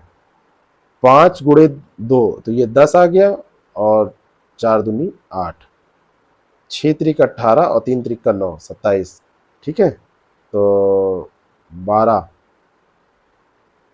यहाँ पर क्या ले आया जाए कि 96 आ जाए, यही है ना। तो यहाँ पे अगर 12 छक 72 और 6 चौक 24, तो 72 और 24 96, तो यहाँ पर 6 ले आए, 6। तो यहाँ पर डी ऑप्शन पे देखिए 6 दिया है, तो डी ऑप्शन इसका करेक्ट हो जाएगा। ऐसे ही इसको करते हैं। निम्नलिखित में से कौन सा लौह इस्पात संयंत्र नदी तट पर स्थित नहीं है? कौन सा है जो नदी तट पर स्थित नहीं है? तो ये आपका हो जाएगा बोकारो नदी तट पर है। लेकिन जो भिलाई है, भिलाई की स्थापना 1959 में की गई थी। ये मध्य प्रदेश में स्थापित हुआ था उस समय और रूसी सहयोग से हुआ था, रूस ने इसमें मदद की थी। अब ये मध्य प्रदेश से कहाँ पहुंच गया है? भिलाई अब छत्तीसगढ़ में है, लेकिन 1959 में जब हुई थी स्थापना तो ये मध्य प्रदेश में था। तो ए ऑप्शन इसका करेक्ट हो जाएगा, ये संयंत्र नदी तट पर स्थित नहीं है। अगला जो प्रश्न है उसका उत्तर दीजिए, निम्नलिखित में से कौन ब्रेंट इंडेक्स से संबंधित है? कच्चे तेल की कीमतें, तांबे की भविष्य की कीमतें, सोने की कीमतें। तो ब्रेंट इंडेक्स जो होता है ये कच्चे तेल का एक व्यापार वर्गीकरण के लिए प्रयोग किया जाता है और क्रय के लिए बेंचमार्क मूल्य का निर्धारण जो होता है तो इसी के तहत होता है, ब्रेंट इंडेक्स के तहत होता है। ब्रेंट ऐसे लिखा जाता है, कच्चे तेल की कीमतों से ये रिलेटेड होता है। ए ऑप्शन इसका बिल्कुल करेक्ट है। अगला प्रश्न है, मकड़ियों द्वारा उत्पादित रेशम क्या कहा जाता है?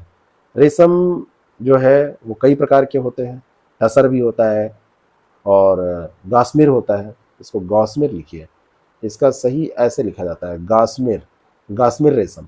तो गास्मिर रेशम ये मकड़ियों के द्वारा उत्पादित रेशम को कहा जाता है, जो मकड़ी से रिलेटेड रेशम है उसको कहा जाता है और बहुत मजबूत होता है और वजन के आधार पर इस्पात से भी अधिक मजबूत, इस्पात से भी ज़्यादा इसकी मजबूती होती है, ये ध्यान रखिए। और अगर वजन लेंगे तो उतने वजन का इस्पात ले लें और ये होली ग्रेल इसका उपनाम होता है, इसको कहते हैं होली ग्रेल। तो होली ग्रेल अगर आपसे पूछ लिया जाए तो ये गास्मिर रेशम ही होता है, ठीक है, तो ये ध्यान रखिएगा। तो बी ऑप्शन इसका बिल्कुल करेक्ट हो जाएगा। अगला प्रश्न, उसका उत्तर दीजिए। निम्नलिखित में से किस वर्ष वर्तमान उत्तर प्रदेश का प्राय संपूर्ण क्षेत्र बंगाल प्रेसिडेंसी से अलग करके आगरा प्रेसिडेंसी के अधीन किया गया था? ये उत्तर प्रदेश के इतिहास से प्रश्न पूछा गया है और ये 1834 में किया गया था। सी ऑप्शन इसका बिल्कुल करेक्ट हो जाएगा, 1834 में। ब्रिटिश उपनिवेशवाद के विरुद्ध भोजपुरी में लोकप्रिय कविता फिरंगिया लिखने वाले कवि, ब्रिटिश उपनिवेशवाद के विरुद्ध ये लिखे थे, इस कारण से इंपॉर्टेंट है। आज़ादी का अमृत महोत्सव जो हम मना रहे हैं एट 75, तो उसमें बहुत सारे ऐसे हमारे नेतृत्वकर्ता रहे हैं जिनके बारे में हमको जानकारी मिली, तो उन्हीं में से एक थे मनोरंजन जी, चर्चा में थे मनोरंजन प्रसाद सिंह। तो फिरंगिया इन्होंने कविता लिखी थी, इसमें फिरंगिया कविता, तो ए ऑप्शन इसका बिल्कुल करेक्ट हो जाएगा। भोजपुरी भाषा में इन्होंने लिखी थी और ये बिहार के रहने वाले थे।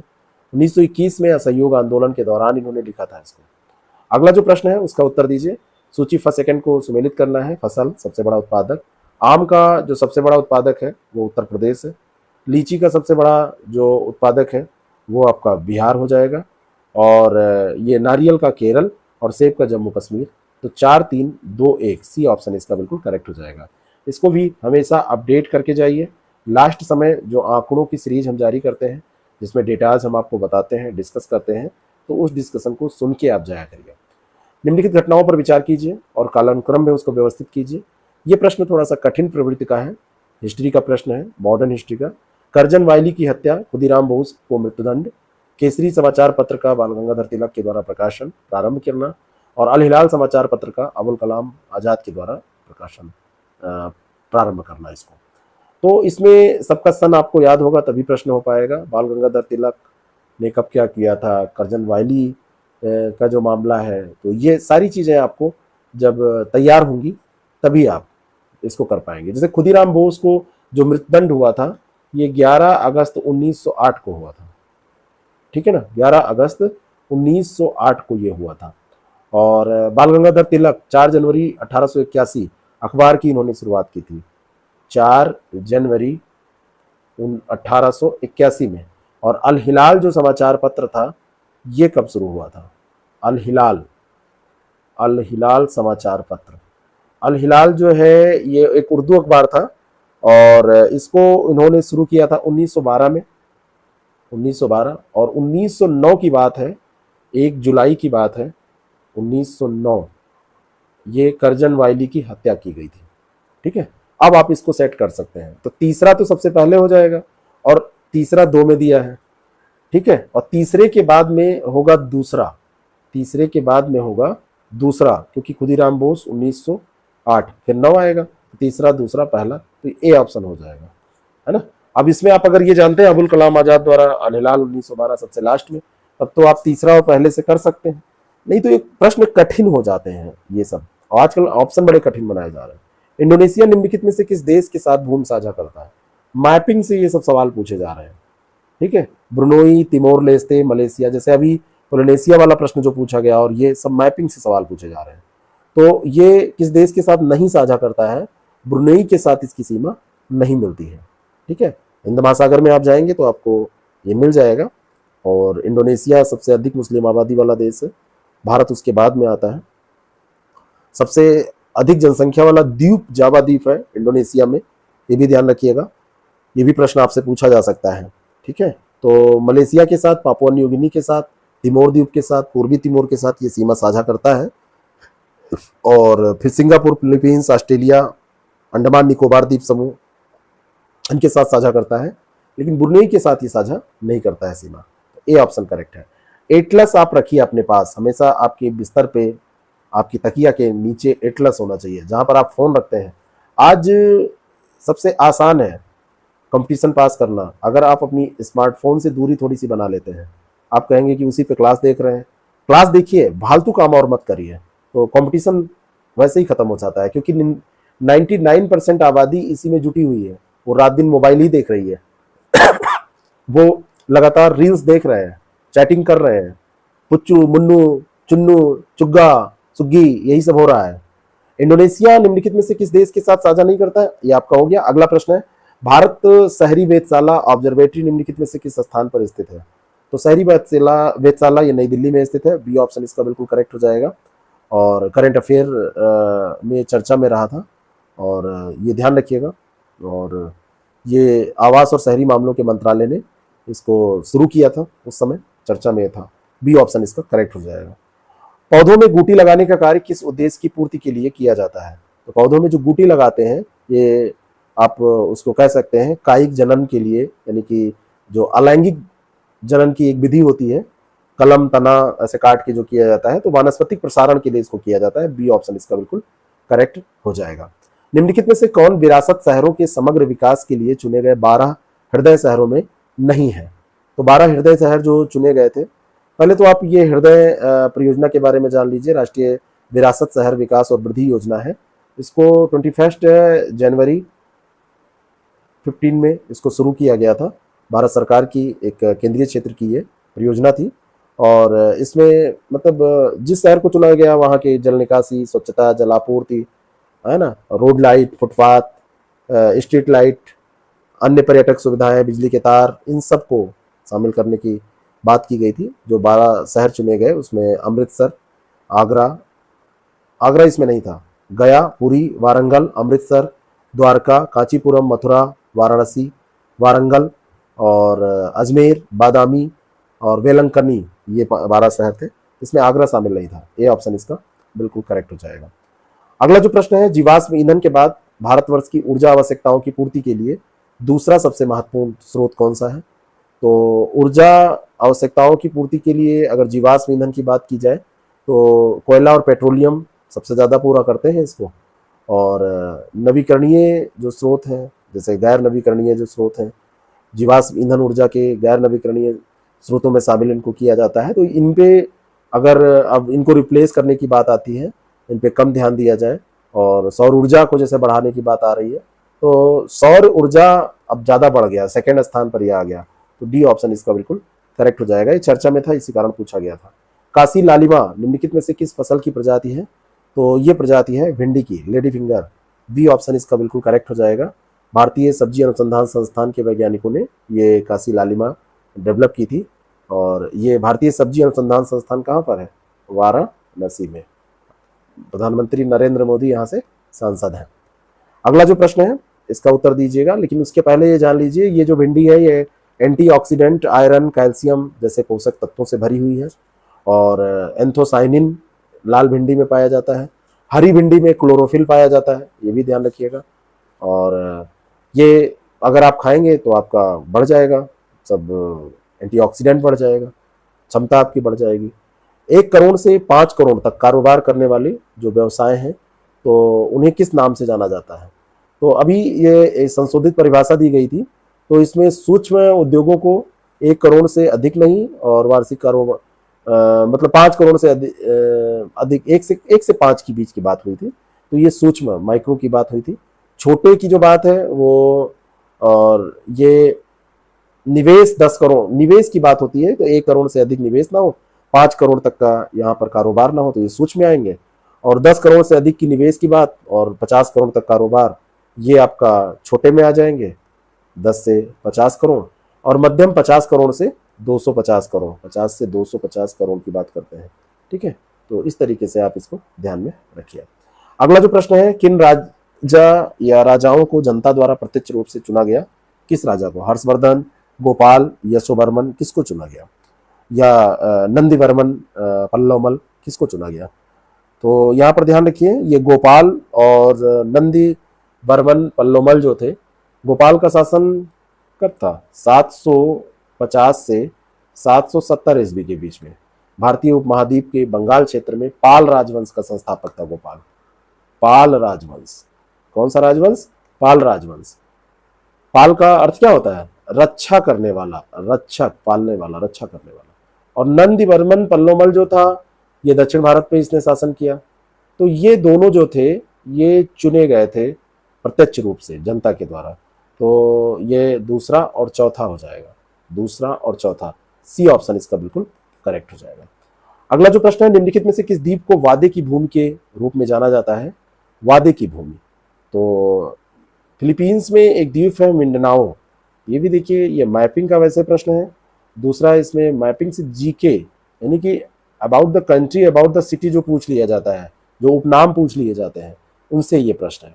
ठीक है, तो मिंडनाओ वादे की भूमि के तौर पर जाना जाता है। डी ऑप्शन इसका करेक्ट है।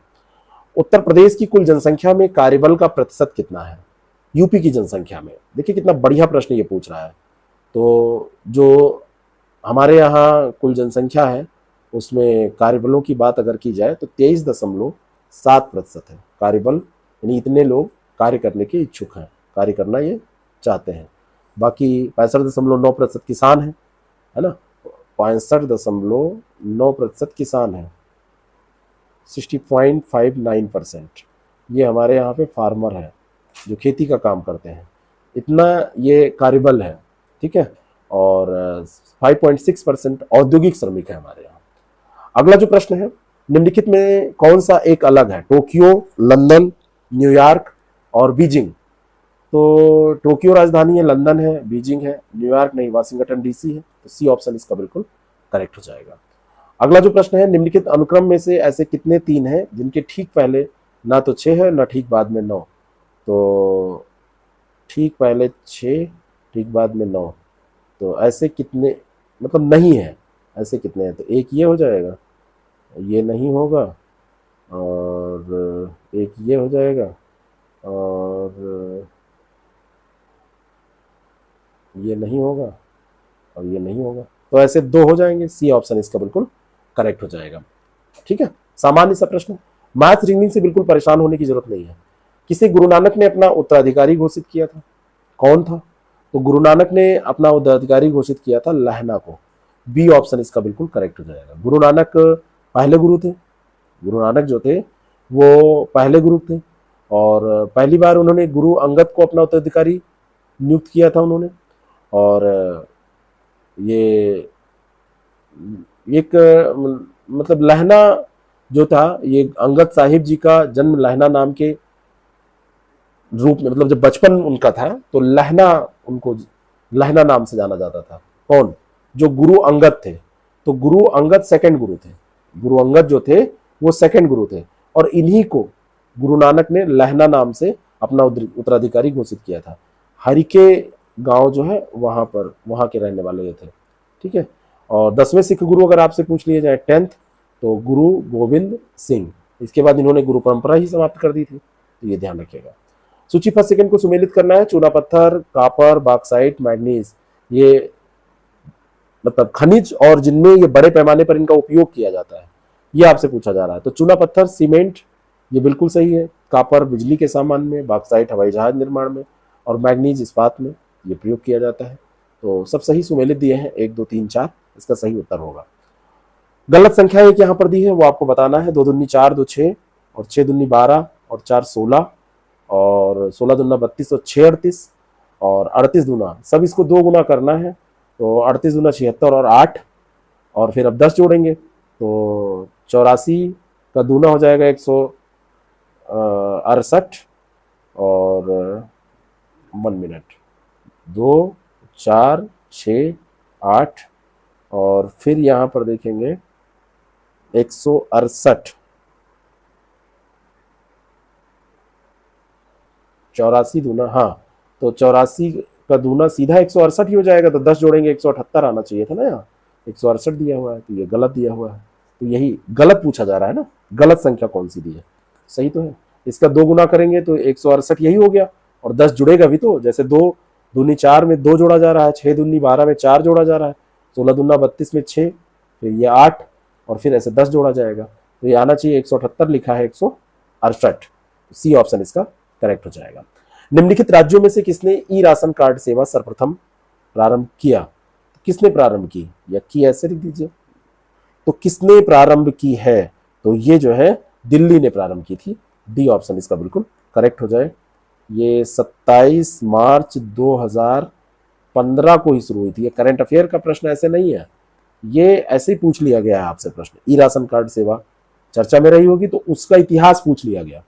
उत्तर प्रदेश के निम्नलिखित किस ऐतिहासिक मेले में हिंदू और मुसलमान दोनों आते हैं? ये नौचंदी का मेला होता है, और नौचंदी का मेला लगता है मेरठ में। कहाँ पे लगता है? मेरठ में। और 1 महीने तक लगभग ये चलता है मेला। ठीक है, होली के बाद दूसरे रविवार से ये शुरू होता है। तो ए ऑप्शन इसका बिल्कुल करेक्ट है। हिंदू मुस्लिम सौहार्द का ये प्रतीक माना जाता है। सूची फर्स्ट सेकंड को सुमेलित करना है आपको और देखना है कौन सा इसमें सही है। और द्वितीय आंग्ल मैसूर, द्वितीय आंग्ल फ्रांसीसी, द्वितीय आंग्ल मराठा, द्वितीय आंग्ल अफगान। इधर देखिए द्वितीय आंग्ल कॉमन है और इधर आपसे पूछ लिया गया है। तो इसमें जो आंग्ल मैसूर युद्ध है ये 1780 से 84, तो ए का तो 2 हो जाएगा। अगर आपको ए का 2 पता है तो इस प्रश्न का उत्तर आप दे सकते हैं, क्योंकि ऑप्शन में और कहीं ए का 2 नहीं दिया है।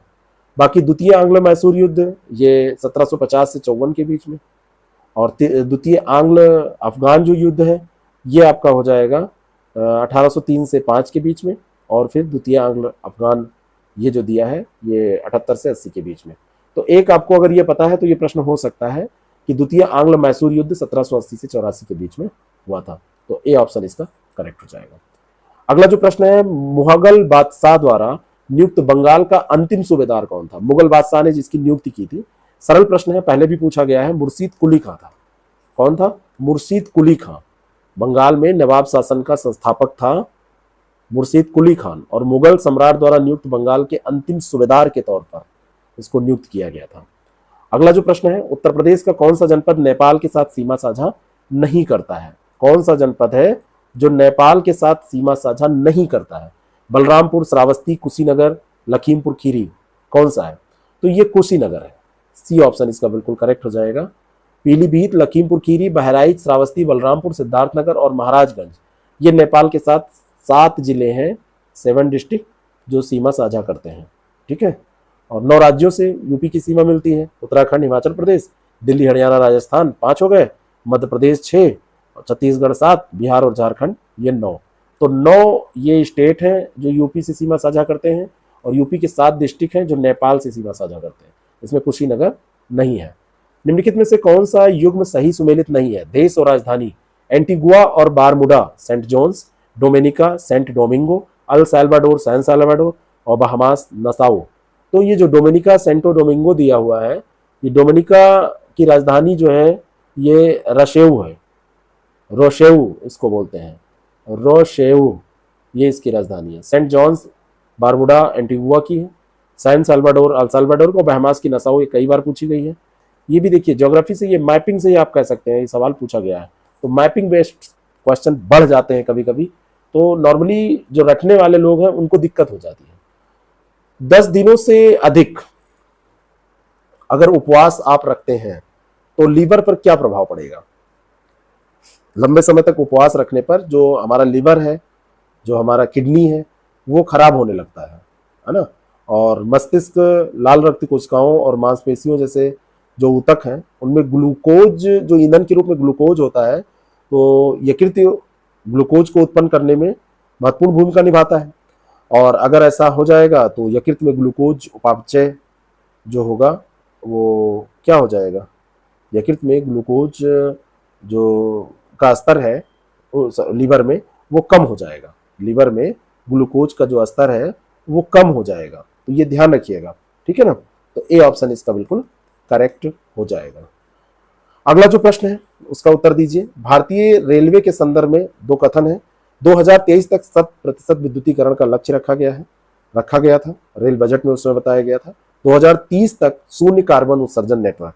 तो रेल बजट जो पेश किया जाता है, रेल बजट की जो बिंदु है उनको आप देख के जाइए, वहां से ये प्रश्न आपसे पूछा गया है। दोनों के दोनों स्टेटमेंट यहाँ पर सही है। सी ऑप्शन इसका बिल्कुल करेक्ट हो जाएगा। अगला जो प्रश्न है, संस्कृति के 4 अध्याय पुस्तक, फैक्चुअल प्रश्न है, किसके द्वारा लिखी गई है? तो ये रामधारी सिंह दिनकर की पुस्तक है। बी ऑप्शन इसका बिल्कुल करेक्ट हो जाएगा। रामधारी सिंह दिनकर जो थे, इनको साहित्य अकादमी पुरस्कार मिला था, पद्म भूषण मिला था, ज्ञानपीठ भी मिला था। ठीक है, तो ये उन्हीं की रचना है, संस्कृति के 4 अध्याय, सबको पढ़नी चाहिए। उत्तर प्रदेश के ऐतिहासिक मेले और स्थान, जल विहार का मेला बुंदेलखंड, और बटेश्वर का मेला पश्चिमांचल, बलदेव छठ का मेला पूर्वांचल, शुक्रताल का मेला मुजफ्फरनगर। तो बलदेव छठ का जो मेला पूर्वांचल दिया हुआ है, इसको थोड़ा सा देखिए, क्या ये सही है? बलदेव छठ जल विहार का जो मेला है, ये बुंदेलखंड क्षेत्र में यूपी और एमपी के मध्य में आयोजित होता है। और दूसरा जो बटेश्वर मेला है, ये आपका पश्चिमांचल क्षेत्र, ठीक है, यहाँ पर ये शुरू होता है। आगरा का बटेश्वर एक गांव है, वहाँ पर होता है। बलदेव छठ का मेला आगरे में ही होता है, पूर्वांचल का नहीं है, ये भी आगरा का ही है, आगरा में ही होता है। तो ये सी ऑप्शन इसका सही हो जाएगा। और शुक्रताल का मेला ये मुजफ्फरनगर में आयोजित किया जाता है, ठीक है। कार्तिक पूर्णिमा, शरद चतुर्थी, गंगा दशहरा, इन सब पर आयोजित किया जाता है। तो सी ऑप्शन इसका करेक्ट हो जाएगा। अगला जो प्रश्न है, निम्नलिखित में से कौन सा सही सुमेलित नहीं है? चुकंदर चीनी, शहद ग्लूकोज फ्रक्टोज दोनों सही है, कपास सेल्यूलोज सही है, और दुग्ध लैक्टोज ये भी सही है। स्रोत दिए हुए हैं, क्या कहाँ मिलता है? तो डी ऑप्शन करेक्ट हो जाएगा। थोड़ा सा डाउट इसमें यहाँ हो सकता है कि शहद में फ्रक्टोज या ग्लूकोज दोनों मिलेगा कि नहीं मिलेगा, तो ऐसा कोई ऑप्शन नहीं है जिसमें दो ना हो, सब में है। तो उस ऑप्शन को भी आप चौथे को टिक कर सकते हैं, क्योंकि चौथे में ही सारा दिया हुआ है, बाकी तीन तो होंगे ही। कंपनी बहादुर की शानो शौकत, तो 18वीं शताब्दी के उत्तरार्ध में किसे प्रायः कंपनी बहादुर की शानो शौकत का स्थानीय प्रतिनिधि कहा जाता था? तो ये कहा जाता था दरोगा को। किसको कहा जाता था?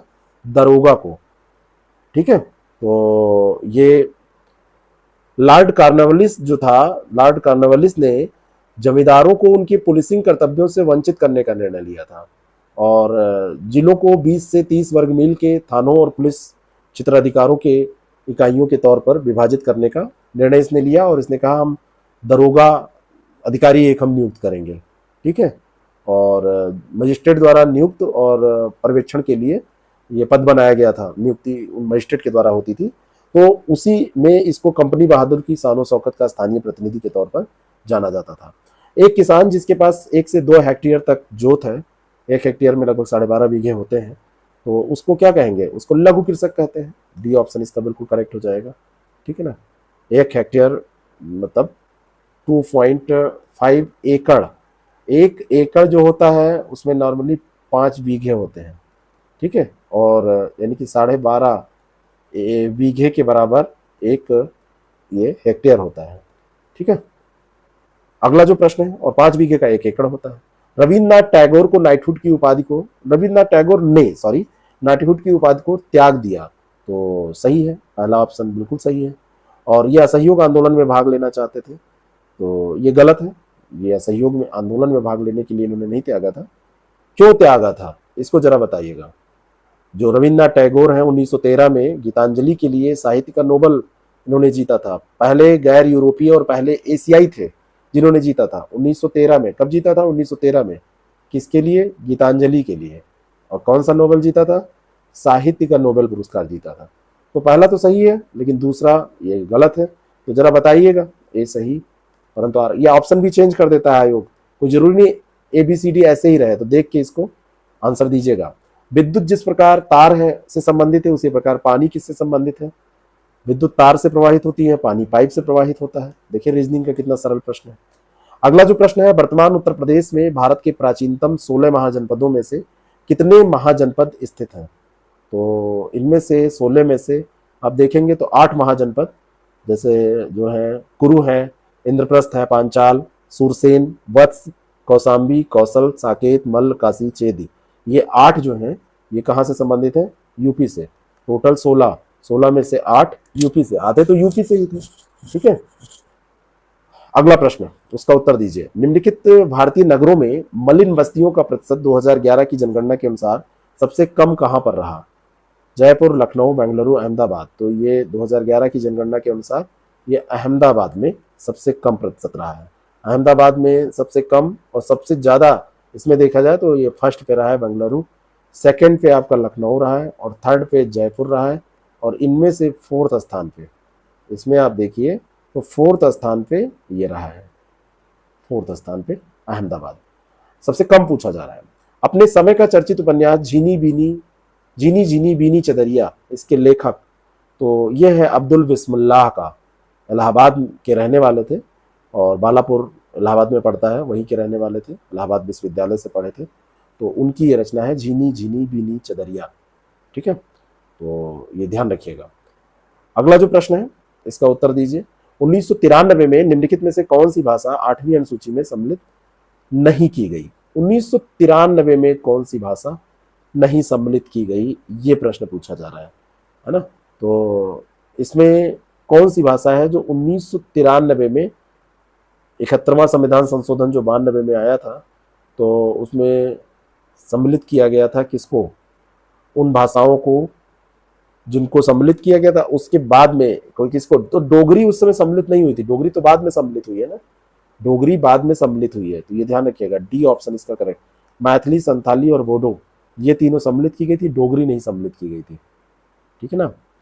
ये थोड़ा सा कंफ्यूजिंग प्रश्न है। नॉर्मली ये प्रश्न पूछा जाता है कौन सा इसमें, जैसे 22 भाषाएं, असमिया, बंगाली, बोडो, डोगरी और हिंदी, कन्नड़, गुजराती, कश्मीरी, कोंकणी, मैथिली, मलयालम, मणिपुरी, मराठी, नेपाली, उड़िया, पंजाबी, संस्कृत, संथाली, सिंधी, तमिल, तेलुगु, ठीक है, ये भाषाएं हैं। तो बोडो और मैथिली जो शामिल की गई हैं ये 2004 में की गई हैं, और लेकिन ये प्रश्न गलत हो जाएगा, बोडो और मैथिली दो दो की गई हैं, तो ये प्रश्न ही गलत है, ये प्रश्न ही गलत करिए, क्योंकि बोडो और मैथिली ये दोनों 2004 में सम्मिलित की गई हैं, ठीक है।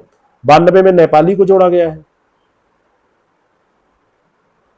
अंग्रेजी सहित 38 भाषाओं को इस समय सम्मिलित किया जा चुका है। तो ये क्वेश्चन ये गलत है, इसको हटा दीजिए, ये गलत क्वेश्चन था। एक सितार में किस प्रकार की ध्वनि तरंगें उत्पन्न होती हैं? तो सितार में जो ध्वनि तरंगें होती हैं वो दो स्थिर बिंदुओं के बीच में आगे और पीछे परावर्तित होने वाली तरंगें होती हैं, ठीक है।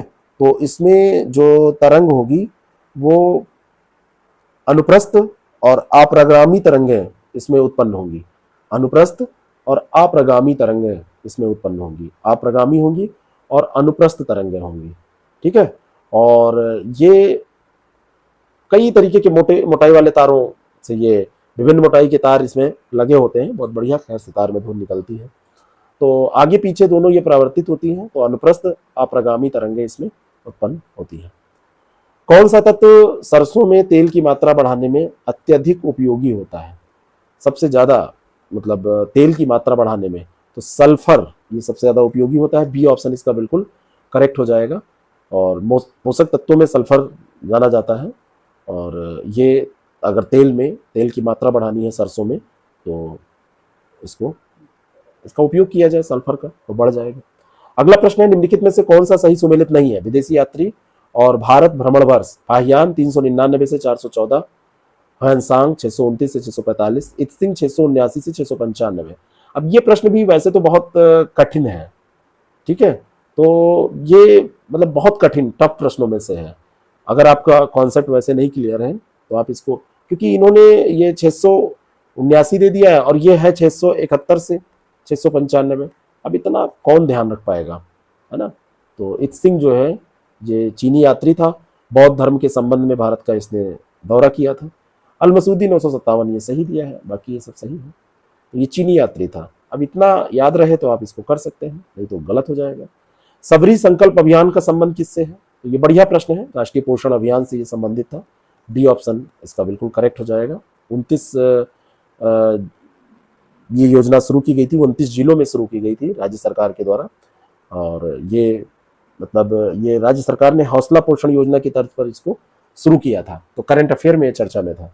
निम्नलिखित पे विचार कीजिए, ये कलरीपट्टू, थांगता, मलखंब और गतका सॉरी, खेलो इंडिया यूथ गेम्स में किसको सम्मिलित किया गया है? तो खेलो इंडिया यूथ गेम्स में इसमें से सबको सम्मिलित किया गया था, कलरीपट्टू को भी किया गया था और थांगता को भी किया गया था, मलखंब और गतका। करंट अफेयर का प्रश्न है, करंट अफेयर में डी ऑप्शन इसका बिल्कुल करेक्ट हो जाएगा। जिबूती आचार संहिता किससे संबंधित है? बहुत ही बढ़िया प्रश्न ये था। हिंद महासागर क्षेत्र में समुद्री सुरक्षा को बढ़ाने के लिए और जिबूती आचार संहिता में भारत शामिल हुआ था, इसी कारण से ये पूछा गया। समुद्री डकैतों के विरुद्ध जो अंतर्राष्ट्रीय समूह है उससे ये रिलेटेड था।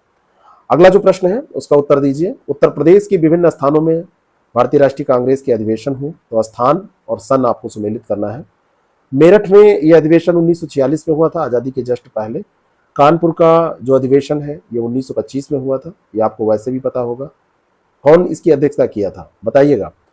1925 में जो अधिवेशन हुआ सरोजिनी नायडू के द्वारा, प्रथम भारतीय महिला अध्यक्षा थी। और मेरठ में जो हुआ था, यहाँ पे कृपलानी, जेबी कृपलानी ने अध्यक्षा की थी। और लखनऊ में अधिवेशन 1916 में हुआ था और अंबिका चरण मजूमदार थे 1916, तो ये पहला हो जाएगा। और बनारस में हुआ था 1905 में, इसका 2। ये गोपाल कृष्ण गोखले, ये स्वदेशी आंदोलन की औपचारिक घोषणा यहाँ पर हुआ था। तो 3 4 1 2 इसका सही उत्तर हो जाएगा। 3 4 1 2 सी ऑप्शन इसका करेक्ट हो जाएगा। 3 4 1 2। अगला प्रश्न, जून 2021 में इटली ने भारत में अपना पहला फूड मेगा पार्क निम्नलिखित में से किस स्थान पर शुरू किया? करंट अफेयर का प्रश्न है, बहुत कुछ इसमें पढ़ने की जरूरत वैसे नहीं है, फिर से नहीं पूछा जाएगा। और ये फड़ीदर स्थान था गुजरात के मेहसाणा जिले में। बी ऑप्शन इसका बिल्कुल करेक्ट है। ऐसे छोटे छोटे फैक्टों पर ध्यान दिया कीजिए करंट में। निम्नलिखित घटनाओं पर विचार करें। भारतीयों द्वारा चीनी उद्योग का विकास कब किया गया? तो मुंबई में ये रिश्णा में प्रथम जूट मिल, भारत में स्टील का प्रथम बार उत्पादन, मुंबई में प्रथम कपड़ा मिल, ये सारी बातें यहाँ पर आपसे पूछी जा रही है। तो सबसे पुरानी घटना ये कपड़ा मिल की हो जाएगी। अगर आप बिना पढ़े सेट करें तो इसी को पहला सेट कीजिएगा। तो मतलब आपको अगर नहीं सन पता है, बिना पढ़े का मतलब सन नहीं पता है, तो 7 जुलाई 1854 में, 7 जुलाई 1854 में ये शुरू की गई थी भारत में प्रथम कपड़ा मिल मुंबई में। और उसके बाद में भारत में स्टील का प्रथम जो कारोबार है, ये पहली बार इस्पात उद्योग 1907 में स्थापित किया गया था। और रिश्णा प्रथम जूट जो मिल है ये 1855 में हुई थी। और भारतीयों द्वारा चीनी उद्योग का जो विकास है ये 1920 के दशक में शुरू हुआ था, लेकिन 1930 के दशक में उसको उद्योग का दर्जा मिला था। तो ये 1930 के आसपास का हो जाएगा। सबसे लास्ट में चीनी उद्योग होगा, बाकी ये बी ऑप्शन इसका करेक्ट हो जाएगा। अगला जो प्रश्न है, निम्नलिखित ऋतुओं को भारतीय कैलेंडर के अनुसार कालक्रम अनुसार सेट करना है। तो वैदिक काल से ही जो हमारा हिंदू धर्म है, तो हिंदू पंचांग में 6 ऋतुएं हमारी होती हैं। और चैत्र वैशाख के नाम से हिंदी महीने जो होते हैं हमारे यहाँ, तो इसमें बसंत ऋतु, ग्रीष्म ऋतु, मानसून ऋतु और शरद ऋतु ऐसे होता है। तो सबसे पहले क्या हो जाएगा? बसंत हो जाएगा, और फिर ग्रीष्म हो जाएगा, और फिर बाद में ये वर्षा ऋतु हो जाएगी, मानसून जिसको बोलते हैं, और फिर शरद ऋतु हो जाएगी। तो 3 2 4 1 बी ऑप्शन इसका बिल्कुल करेक्ट हो जाएगा। 2011 की जनगणना, चौथा प्रश्न या चौथा ही प्रश्न होगा या 5वां हो सकता है। अनुसूचित जनजाति के संदर्भ में निम्नलिखित राज्यों का आरोही क्रम, बढ़ता हुआ क्रम। तो सबसे ज्यादा आरोही क्रम इसमें आपको बताना है। तो सबसे ज्यादा इसमें जनसंख्या जो है वो कहाँ पाई जा रही है?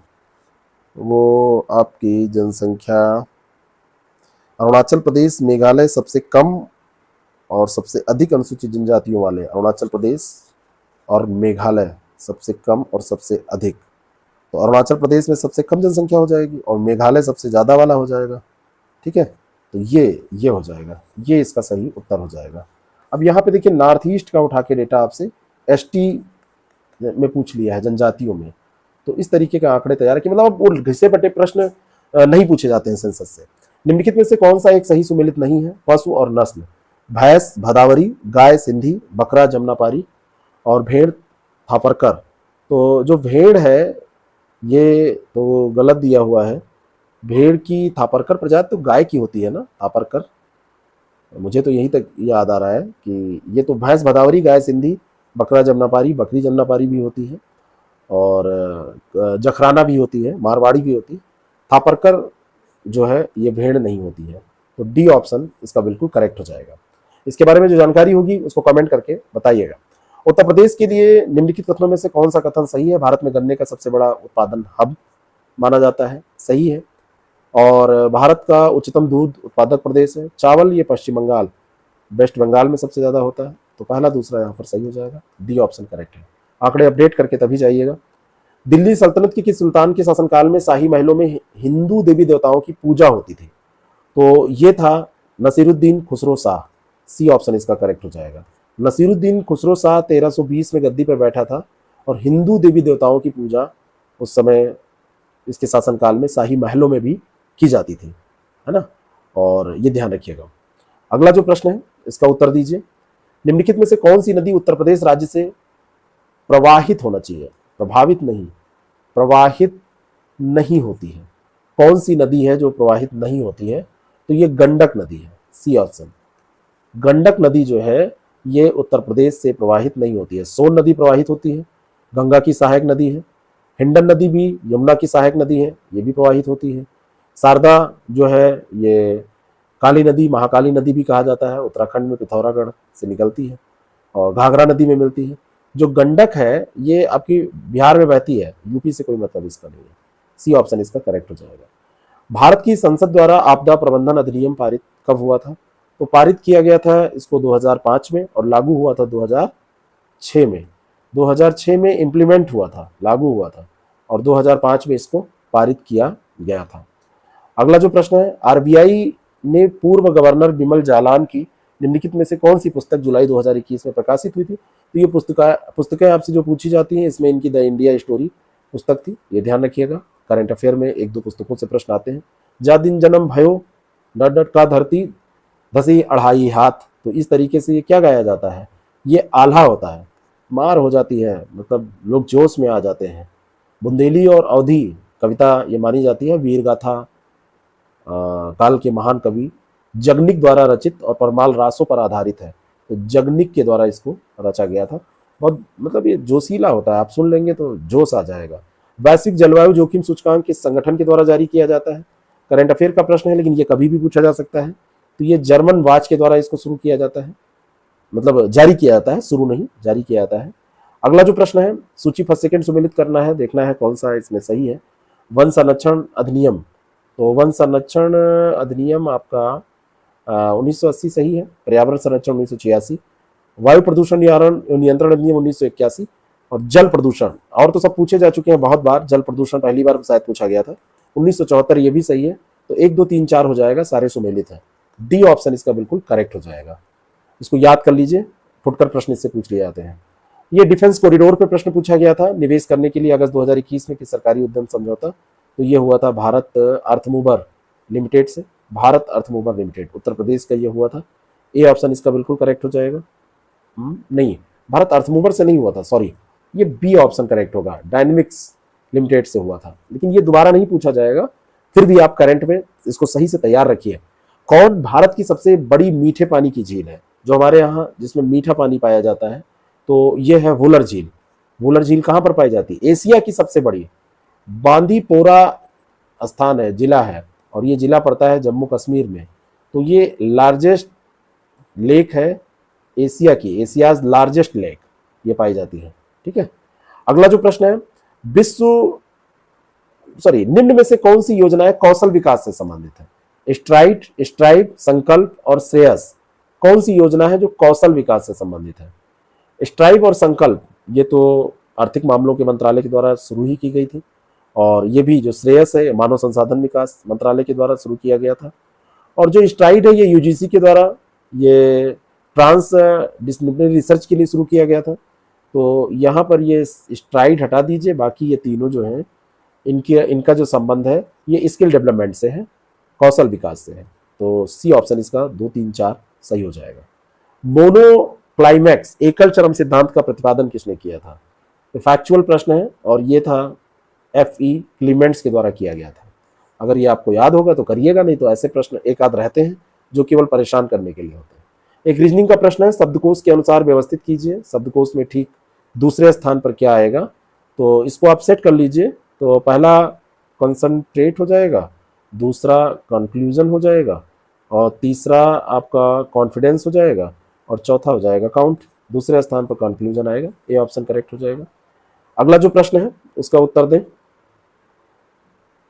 फोर्ट विलियम कॉलेज कलकत्ता के संदर्भ में कौन सा जो कथन है वो सत्य है? इसकी स्थापना 10 जून 1800 ईस्वी को कलकत्ता के फोर्ट विलियम कॉम्प्लेक्स में हुई थी। दूसरा है कि इसकी स्थापना का मुख्य उद्देश्य ब्रिटिश अधिकारियों को भारतीय भाषाओं की शिक्षा देना था। यहाँ पे बहुत माइन्यूट लेवल का इन्होंने मिस्टेक किया था, ये जुलाई में, बाकी सब कुछ दिया है सही, इतना छोटा सा 10 जुलाई 1800 को इसकी स्थापना हुई थी, और ये बिल्कुल सही हो जाता अगर जुलाई दिया होता, लेकिन ये गलत है। और इसका जो उद्देश्य था ये ब्रिटिश अधिकारियों को भारतीय भाषाओं की शिक्षा देना, तो ये सही था। बी ऑप्शन इसका बिल्कुल करेक्ट हो जाएगा। दूसरा सही है, पहला गलत है। निम्नलिखित में से किस शहर को जून 2021 में घोषित इंडिया स्मार्ट सिटी अवार्ड 2020 की सामाजिक पहलू श्रेणी में विजेता घोषित किया गया? तो करंट अफेयर का प्रश्न है। और इंडिया स्मार्ट अवार्ड की सामाजिक पहलू श्रेणी ऐसे पूछा जा रहा है, तो तिरुपति था फिलहाल, इसको आप नए तरीके में जो भी प्रश्न बने उसको ध्यान रखिएगा।